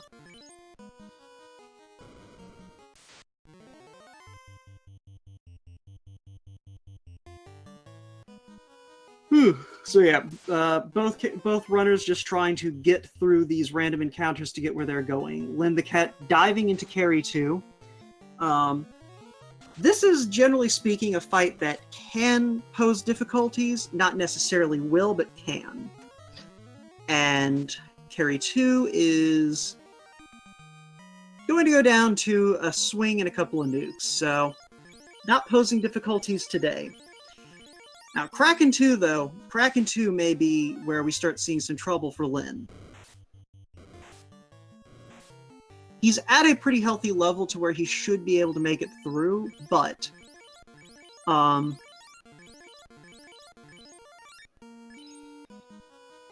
you know, if Kraken 2 comes out with anything particularly strong, it is very easily capable of laying waste to his mages. You know, an early nuke is going to just devastate his party.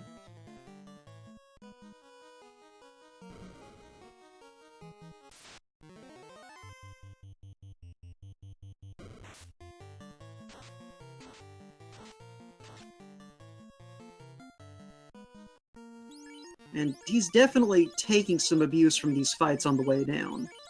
Already down to below 40 heal potions before Kraken 2.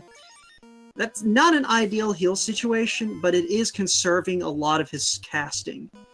Mageius taking the time to check some of these more out-of-the-way chests on the floor above Kraken, but he almost is certain to stop once he sees that second ribbon in the Sharknado room.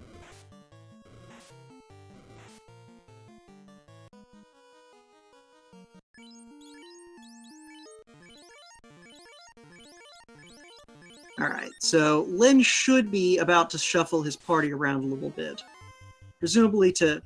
Never mind, he is going to leave his knight up front. Not always a move you see people pulling, because the the front position has a 50% chance of being attacked by the enemy, while... Well, there's nuclear. And that's a dead black mage. Yeah, see, therein is the danger. That red mage has a 25% chance of being hit, and he ain't gonna survive Kraken punching him in the face. The white mage has a 12.5% chance of being hit, and the black mage has a 12.5% chance of being hit, fighter 50% chance. And down goes that red mage, being in that vulnerable second position. That's kind of where you want him. Well, that probably was where he would have been anyway. Most runners tend to swap the black mage to the front, just to protect that fighter a little bit better, put him in a lower priority position in terms of targeting. Those life 2 charges coming into play. So, Lin is through Kraken 2 as Magius reaches Kraken 1. I don't recall Kraken 1 being too much of a threat, so this should be a quick fight for Magius. Lin going into Tiamat 2, still leaving that fighter up front. Probably feeling that he needs to keep those mages alive a little more than the fighter, which can pose a problem if Tiamat 2 has anything dangerous.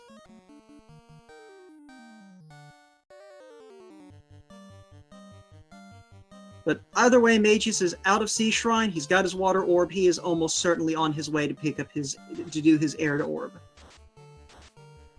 Tiamat with a lot of absorb, it looks like. And without Temper or the Power Bonk, Lin basically just has to keep swinging and hope for crits. And hoping that Tiamat doesn't pull out anything like Cure 4 or Nuke.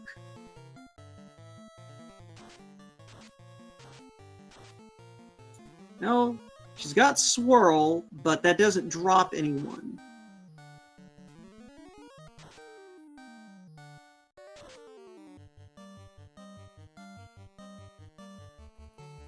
And with a critical hit, he still doesn't top 200 damage, so... He's getting hits in on Tiamat, but this could prove problematic. Alright, he gets a 517 and takes her out, so... Lin in very good position. This is all going to come down to this chaos. Lin hoping that this chaos has either average absorb or average evasion, if not both. Because again, he's got fast, but he doesn't have any way to improve his damage beyond that point, really. So, if it turns out that... Alright, he is moving his Black Mage up. Alright. Putting that Black Mage toward the back, he wants those nuke charges at the ready. Swapping the ribbon to his fighter. Alright. And here we go. Mages has picked up his chime, so... Oh, he did pick up Temper, alright! So he's got a pretty good shot here now. The only thing that could be a problem is if Chaos just throws a nuke out there. Oh, but Chaos has Cure 4, so... Alright, 6 hits, 170 damage. Not great, but a crit should make that okay. And... You know, he's got a few turns before Chaos brings that Cure 4 out, so, you know, he just needs to start swinging.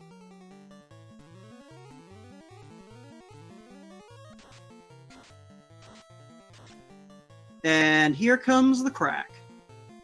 Everyone survives it, which is generally a really good thing to have happen with crack. Alright, I wasn't sure if I was just reading that, so thank you, Edge Figure. That was 8 hits for 81 damage. This Chaos is an absolute unit. And I'm not sure how many nukes Lin has left in the tank. I know he's got one more Fade shot. But he's just going to... Oh, he is out of nukes on his Black Mage. This is leaning entirely on swinging swords. 7 hits for 438 with a crit, so he's got a shot here. He just needs to keep that fighter up and swinging.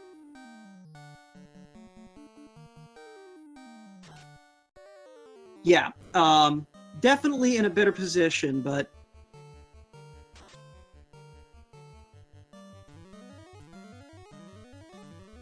Alright, so I think he's done about 1,000 damage at this point between those 2 crits and the damage he's dealt out already, so... Probably about halfway to dropping this Chaos. And he's got enough evade stacks down his party now to where he shouldn't need to worry about Chaos's physicals anymore. About the only thing he needs to worry about at this point is if something like Nuke got shuffled onto Chaos.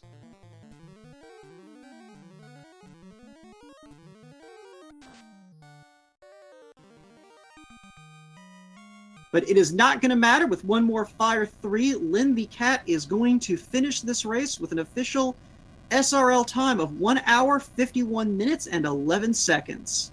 Get those GGs out in chat to Lynn.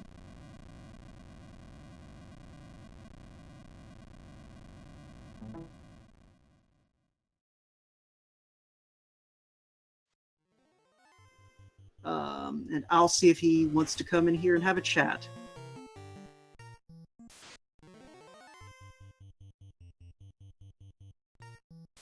In the meantime, Magius making good time through the Sky Castle. He is already almost to the Bridge of Destiny.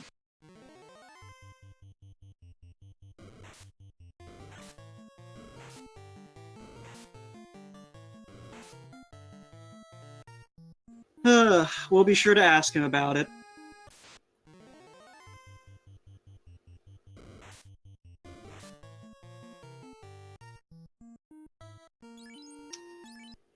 While we're waiting for him, and while Magius is making his way toward Tiamat, I would just like to take this moment to once again thank our restreamer Shalasia and our tracker Luke Lepa, who you see there in chat. Luke Lepla, who you see there in chat. He has done a wonderful job for his first time tracking a race, and we hope to see more of him in future races. We might even get him behind the mic one of these days. Who knows? I would also strongly suggest you follow both of these runners. They have definitely put on an entertaining show today. And, you know, both of them taking some unusual gambits in an attempt to win this race.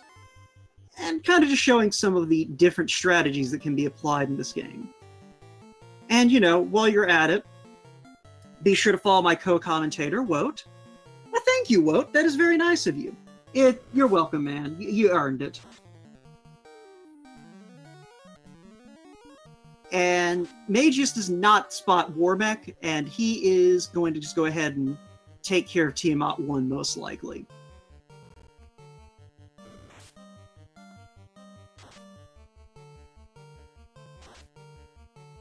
Yeah. This should be over here in another round of attacks. I do not remember this Tiamat having a lot of health, so this should be fine.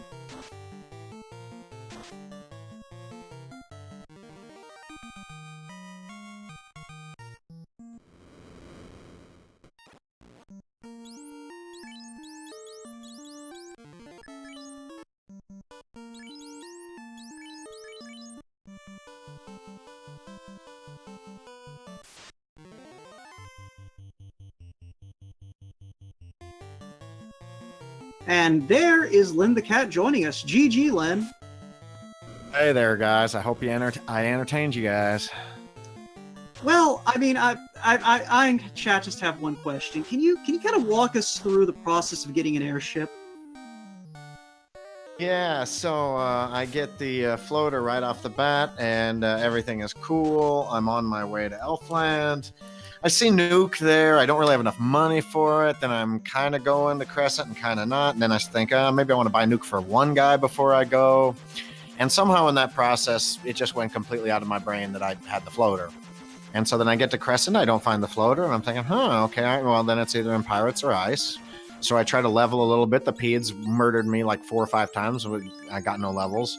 Eventually, I made up to the Pirates, and they didn't have the floater. And so then I went in Ice Cave, and when Ice Cave wasn't the floater, I'm like, fuck, I gotta like full clear all this stuff, you know? And yeah, geez.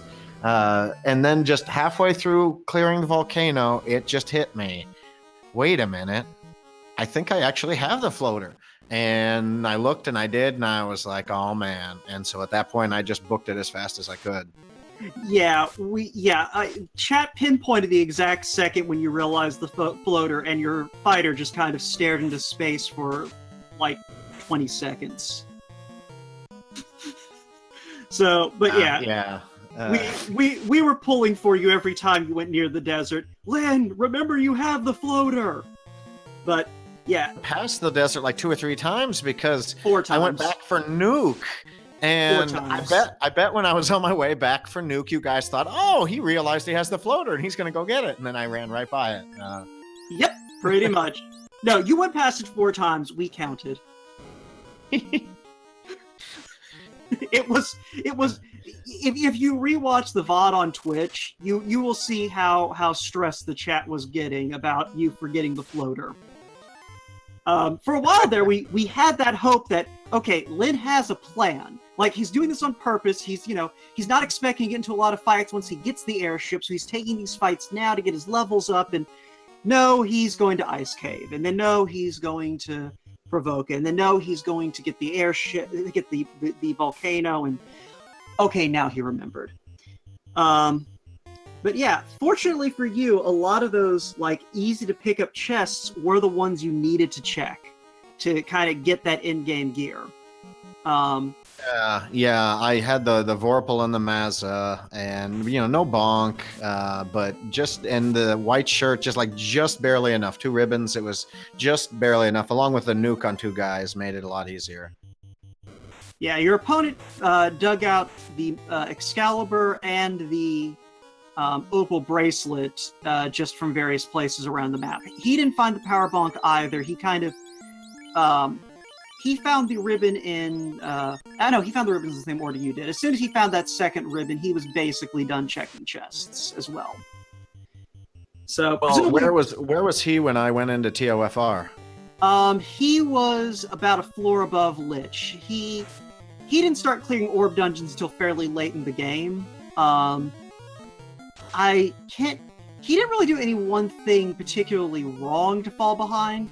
Oh no, what kind of put him behind, he did a 2-man Agma grind to level 24-25 in Volcano. Oh, yeah. It's so much faster to grind in Temple of Fiends. So when I got there, I realized I was under-leveled, so I did a quick grind down on the earth floor as quick as I could. I wanted to have 3 casts of Life 3 or Life 2 with my Knight. I felt like if I had 3 casts of Life 2, like that would really give me a nice, and that would also 3 casts of Life 1. So with all that life across so many guys, I felt like I just needed enough hit points to survive a nuke or nuclear here and there, and I'd be good. Yeah, you definitely, it was one of those things, and if you rewatch the VOD, you'll hear me saying this. You definitely were at risk of a nuke just taking out all of your mages, but fortunately, all you saw was a nuclear, and that didn't even kill anyone. Yeah, I thought you were grinding to get that extra hit on Mazza, since I think that's, level 21 or 22 for a Knight? Yeah, so I think that's also level 21, so that's also some gravy there, but my real reason was just to get a little more hit points and to get those 3 casts of spells on the Knight. Well, it worked out for you. So I think Magius hit Temple of Fiends about 10 to 12 minutes after you did. So it's one of those things, if you had taken a wipe, this could have been a much closer race, but you managed to one trip through clear Temple of Fiends, so that got you a good bit of the way. I'm glad I grinded. I was so worried. When I got there, I was like, well, maybe I should just go down, and I looked at my levels, and I think I was level 18 and 17, and that's just not gonna fly. Yeah. A question from chat, actually from our tracker for this race. Before you did that grind in Temple of Fiends, did you feel like you were behind or ahead? I thought I was almost certainly behind. Yeah, and I figured he'd have to wipe for me to have a chance, and that way it's a tough Temple of Fiends, so I might as well grind a little bit.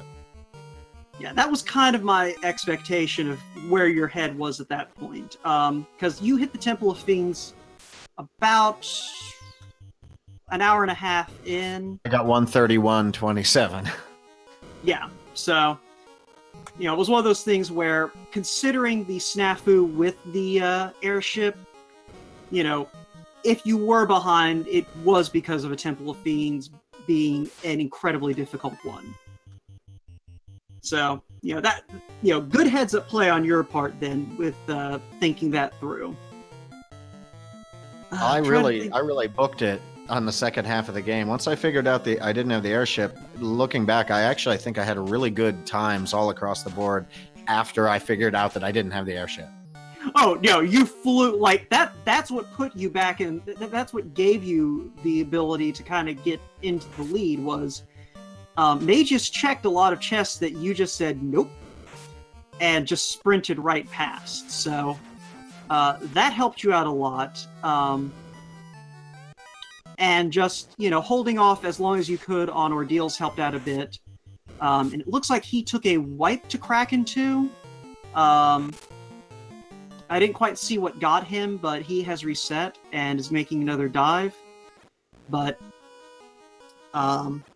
regardless, yeah, it's one of those things that's part of what, you know, made us realize you felt like you were behind, is seeing just how go-mode-y you did that dungeon. I don't even think you checked the 2 easy chests on the way down. You just checked Sharknado Room in Sea Shrine.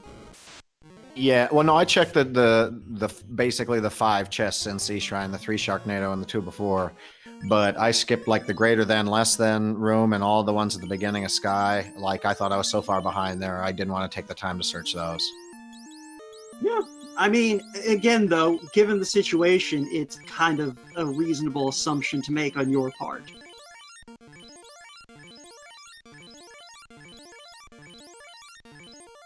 No, I don't have the VOD up.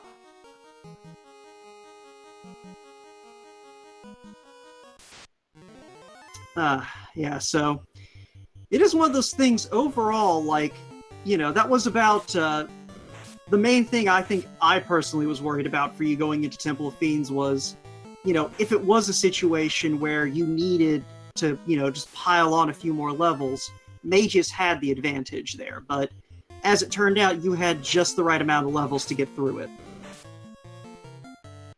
Yeah, I felt like with 3 guys that knew both Life and Life 2 at different levels and lots of casts of it, generally you can make it through, and especially with the fighter, because a lot of times you'll finish like a fiend fight with only your fighter up, and if he can res everybody else, or res one of the other guys who can res everybody else, then you really have a lot of survivability. And with those nuke charges, and with both the Masa and with the Vorpal, you know, I felt like I could do it pretty easily.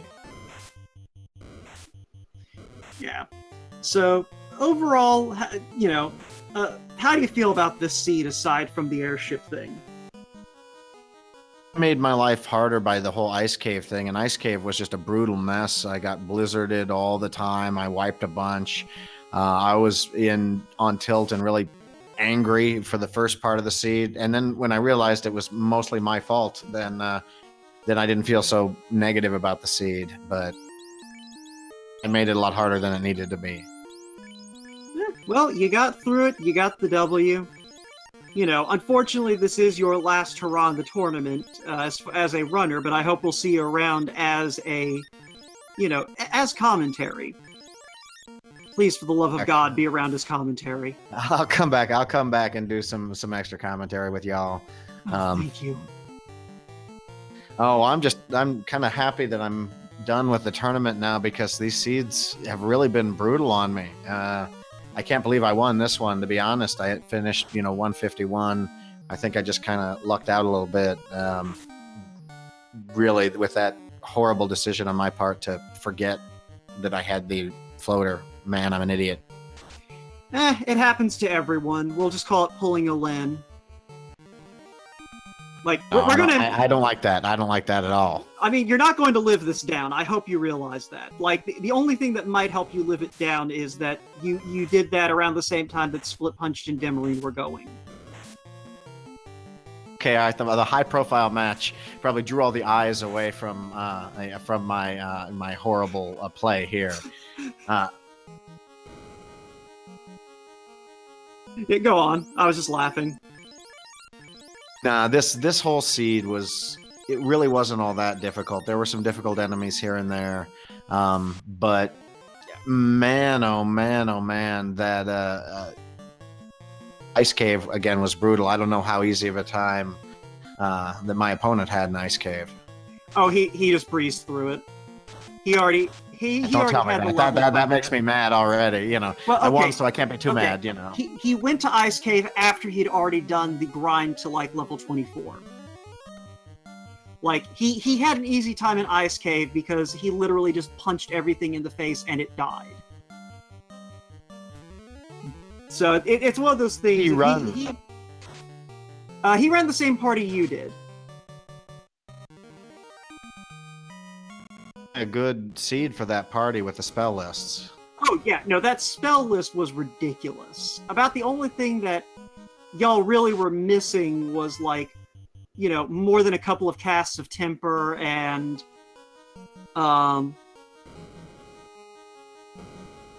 excuse me, that's really about it. Yeah, Fade and Temper were level 7, but by the end of the game, I think I had 2 or 3 casts of each. Yeah, yeah. Even though the Red Mage couldn't do them. Yeah, you saved it. You saved those tempers for the right moment too, facing off against that chaos.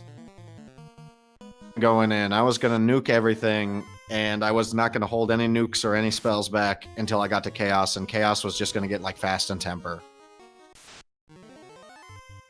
Yeah, I mean, it paid off for you. You know, unfortunately, that chaos was rather stacked against the physical attacks, but you had just enough temper charges to be able to kind of get your damage up to the point where you could hurt him.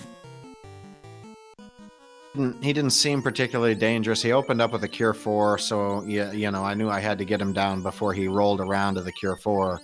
But other than that, I didn't see a lot dangerous from him.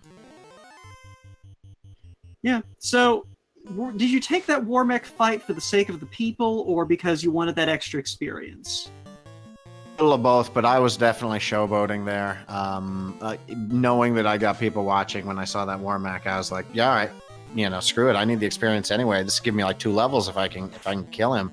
And then after I spent like all my nukes and the physical attacks doing 4 points of damage, and he wiped out half my party, I said, okay, all right, yeah, I guess I can't kill him. Yeah, no, I mean that's the way the War Mech rolls. Losing at the time, I thought it didn't really matter, and I was going to lose by. I kept expecting him to done as I was in Sky Castle, so I kind of just did it, you know, for just for the heck of it. Yeah, I mean, it's one of those things. You know, it's understandable, but all in all, you got through. Bismarck sends you his GGs, getting here a little bit late, but nonetheless. Oh, thanks, Bismarck. You missed a good one if you missed out on this right here. I got a come from behind victory. Oh yeah.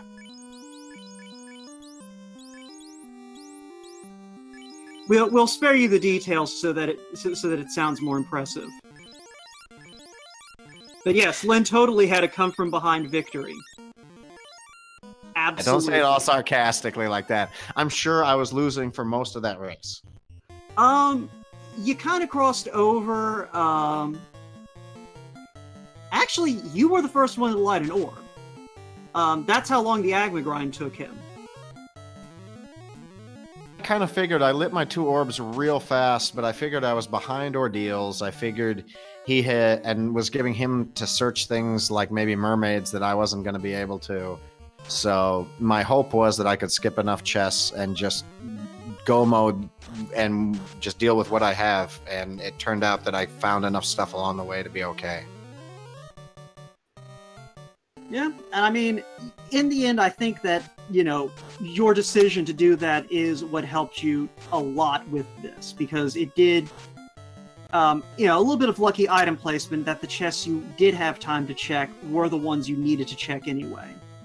But, you know, the end result is you won, you got a 2-3 record for this tournament, and, you know, it's one of those things, I don't want to keep you here any longer than you feel like. You've ran a tough race, so, you know, if you want to jump, go ahead and jump, and we can finish up here with Magius's dive through TOFR. All right, well, I can stick around, but I'll just kind of fade into the background here, and let me bring up the VOD, and I'll watch with y'all. All right, sounds like a plan. So yeah, just to kind of catch everything up, Magius is on Tiamat 2 after getting through Kraken 2 with 2 party members standing, which in this Hydra seed is all he really needed. Tiamat, we will recall, was not nearly as intimidating as Kraken 2, so I would expect that he'll wrap this fight up here in a minute. Oh, there's a nuclear. Never mind. This suddenly got interesting. I think he still has the Excalibur on his knight to boot, so... Did he not find the Masamune? No, he did, but he also found the Excalibur, so I think he's got his Masamune strapped onto his red mage, and then his knights got the Excalibur, so he can kind of spread around that physical damage a little bit more. Good setup for most of the game, but I don't like it against the Fiends. The Excalibur just doesn't have the same kind of weight to it. Yeah, I mean, it's definitely not a typical strategy. I think right now he's regretting that decision, but he's still got plenty of Cure 4 to go around. Tiamat doesn't seem to have anything besides that nuclear, and he brings her down.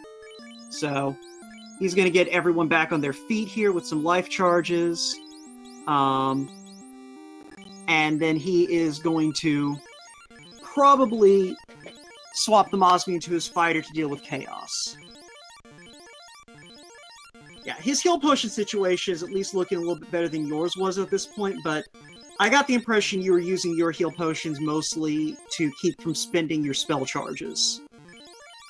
Yeah, that's exactly it. I always feel like, you know, potions really don't do much in a battle, and the spell charges are much better in a battle generally.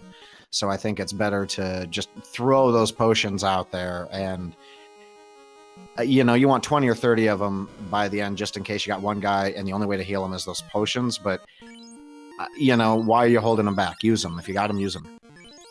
Yeah, makes sense. So he is going to get up here to Chaos's face. I don't expect that he's going to have much trouble either. As you pointed out, Chaos didn't really have too terribly much to write home about. Hacks him physically enough times early, it could give him trouble. And, you know, he's so hard to hit. Does he have the power bonk? Nope, he never found it either, so... he is swapping the Masamune onto his white mage. Okay, this is going to be interesting. Fighter wielding Excalibur, white mage with the Masamune, red mage with the Vorpal. So, first round he is going to saber up his red mage, while Chaos wastes a turn healing the not damage. White shirt off of his white mage, and fast from his black mage. This may be a really good strat. Doing the saber on a guy with Vorpal is a great idea. So this I didn't get saber. That might be a really, really good strategy here. Yeah, I mean, it's one of those things, this is the exact reason why I like to pick up saber when I play, just because in the event that I don't find power bonk, I know that I can at least saber up my red mage and maybe get something going there. And I also harbor that vague hope that someday I'll get to use the cat claw saber strategy. One of these days it's going to happen and I will be delighted. But yeah, so far Chaos not really doing too much on the physical end of things, which is good. It gives him time to get those white shirt shots up. And he does not want to let Chaos roll back around to that Cure 4, because if that happens, it might be too brutal. Now, at this point, though, he's got plenty of damage rolling, although not really from the Knight. So, And I think he just tried to use the wizard staff. I'm not entirely sure. The wizard staff there a couple of times. Oh, but there's Fire 3 taking out the Black Mage, but it's probably just as well. I think he was out of things for the Black Mage to do.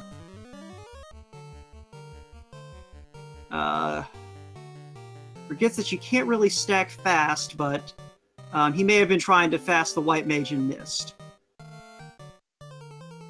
He's going to try and get some curing going on his mages while the fighter continues to swing with that Excalibur.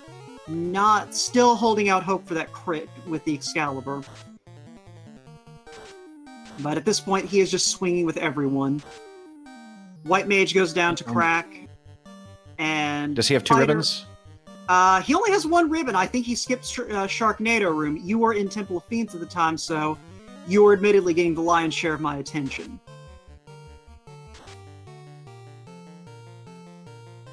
Oh, Chaos has fast. That's not good. And follows it up with Thunder.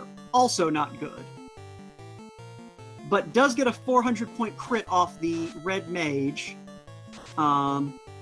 And down he goes to a Blaze from Chaos. So, at this point, this is hold A and pray. Well, I like to put either the Vorpal or preferably the Masa on your knight, because he's the most likely guy to survive. And that's another reason to just put your best weapon in his hands. Yeah, but regardless, with Excalibur in hand, Magius has finished this race with an official SRL time of 2 hours, 16 minutes, and 38 seconds. And I'll see if we can drag him in here as well. Gee, there. Holy cow.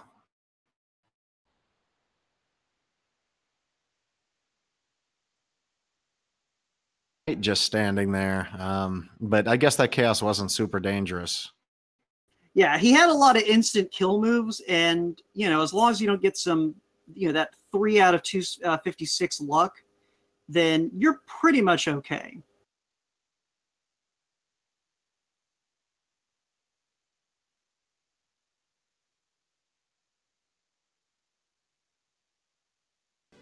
All right, Magius is going to hop in here to chat. Yeah, so...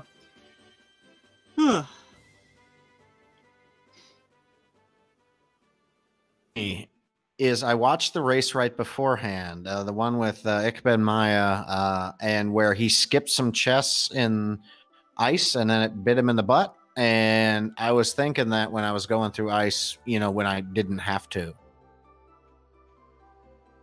Yeah, I mean, it's one of those things like, you know, ice never has anything of value unless you skip the bottom floor of ice, in which case all of the value is down there. That's how this game works.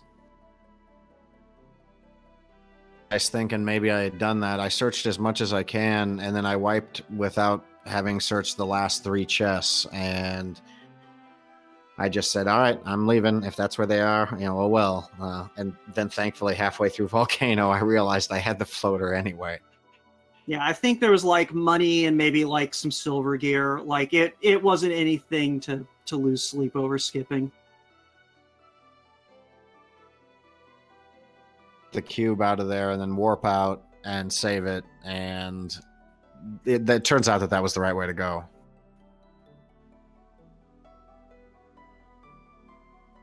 Yeah. All right, and I see Magius in the waiting room, so let me drag him in here. Magius, GG. Thank you. Thank you. When? What a seed that was. It was fun. It was fun. At least I didn't have to deal with all those hellish seeds that I've, you know, had to deal with this entire tournament. It's the first one I've actually managed to finish, because the other one's like, hey, it's like an hour ahead of me. I'm not finishing a garbage seed like that. Yeah. And forgot that I had the floater. I ended up searching all of Ice Cave and going up to Provoca on foot and checking and doing half a Volcano before I realized that I had the floater. And then I like hightailed it to the end of the game because I was so sure that I was so far behind. Dude, yeah. I took a few early wipes and almost didn't even get the floater because getting the canoe first, from the king and just ran out from there. And it's just like, okay, search for the floater. Died on the way, to try to check sages. And it's like, screw it, I'll finally check Topher, Temple of Fiends, and hey, floater. So went from there. Yeah, it was definitely a very entertaining seed to commentate over. Trying to think of some of the questions I've got about your run, Magius. What, apart from the actual putting a ribbon on the red mage and keeping that thing alive like anything else? Okay. Actually, that is a good question. You went for a 2-man Agama grind. What kind of prompted that?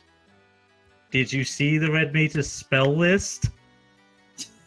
I mean, that's fair. It's just, it was an interesting choice to kind of go for that grind, especially with the flags that this tournament's going with. Well, considering I had an insane spell list, I had Excalibur and the Master Moon at the time, so it was like, okay, if I find the tail, I literally have my god 2-party team that I can basically keep alive. Where was the adamant? Top chest, Earth Cave. I think I searched only the vampire chest in Earth Cave. Yeah, no, you checked nothing in Earth Cave except the vampire chest. Yeah, I got that early because I got the rod early. It's like, okay, should I go try to grind Earth because I've already got the stuff for the crystal, for the orb, or not? It's like, found the ottoman. It's like, okay, I'm leaving this because I'm getting destroyed here because I'm in there, like, what, level 3? 4. I think you were level 4 when you got your airship and took off. And Earth was one of the first places you dipped after you kind of got done with your world tour of easy chests. Yeah, it's like, once I got to those things, like, okay, what are the incentive spots where I can have it? It's like waterfall, ordeals, ice caves. And it's like, okay, before I finish dipping Earth after dipping the volcano, I'm going to go check those 3 locations, because if I'm in go mode after them, I don't have to check anything else. Found a ribbon's like, throw that on my red mage, keep that alive, and just because you could keep the white mage and the other party members alive. Yeah, no, I mean, it's definitely a good call. It's a shame you did you only find the 1 ribbon in Dwarf Cave? 1 ribbon. It went on my red mage, and I kept it alive for the entire party. And before chaos, I switched it to my actual, knight, so it could stay alive and survive the fight in case I needed it. Yeah. So you didn't hit Sharknado room, because I think that's where the 2nd ribbon was. Yeah, the 2nd ribbon was the one right by the door in Sharknado. I mean, by then, I basically had every key item, had a ribbon, had the Massive Moon, had Vorpal, and Excalibur. Yeah, it was an interesting call, by the way, putting the Mosmune on your white mage. Why not? Basically, I had damage to do, I didn't need life anymore, and both it and the red mage, could cure. So I figured, okay, why not? The black mage by then was basically a meat shield, and just for fast, you could throw Invis on a few times, and honestly, having a 3rd damage dealer that could also heal if needed. I mean, in the end, your strategy paid off. You got through the seeds, so you can't complain too much. But overall, like I said, this has been a very entertaining seed to commentate. And not just because Lynn forgot about the floater for half an hour. I just have to say this is my fastest time ever finishing a seed, because I haven't done much running of the randos since the last tournament. That was like around 2:30, maybe 2:45 was like my fastest time for that. So I'll take this. All right, well, congratulations on that front. It's a pity that both of y'all are out of the tournament at this point, but for a swan song, y'all definitely put on an entertaining race. That's true. And I do have to say, though, note to anybody else that's actually running, later in the tournament, remember, use your actual party members. You don't just have to use the knight or the black, or the black belt. Your red mages can carry you as can your white and black mages. Just remember your party formations and just think about your leveling. It's all about that teamwork right there. Everybody has to contribute to the team. True with that. Not a bad attitude to take. Lynn, you got any final thoughts? For the race, thanks guys for watching. Enjoy the rest of the randomizer tournament. I'll be around commentating here and there, so y'all will see me again.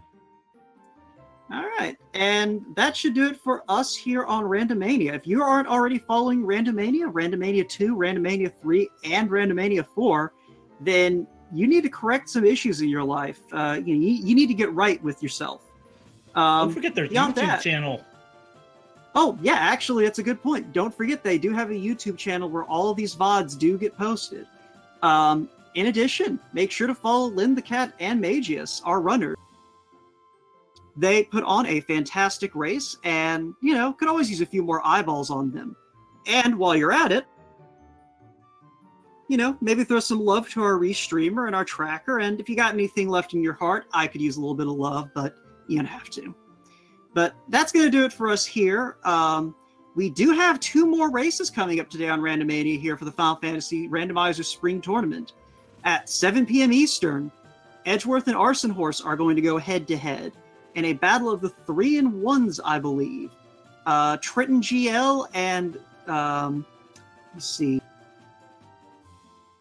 I don't know who has the call with him on that one, but Trenton is a good caller on... Oh, here we go. Yeah, Trenton and the Hangry Canuck have the call, and that's going to be a very entertaining broadcast. And then at 9 p.m., Green Cleric and Zarby89 are going to be racing. That's probably going to be basically whenever the Edgeworth Arson Horse race finishes.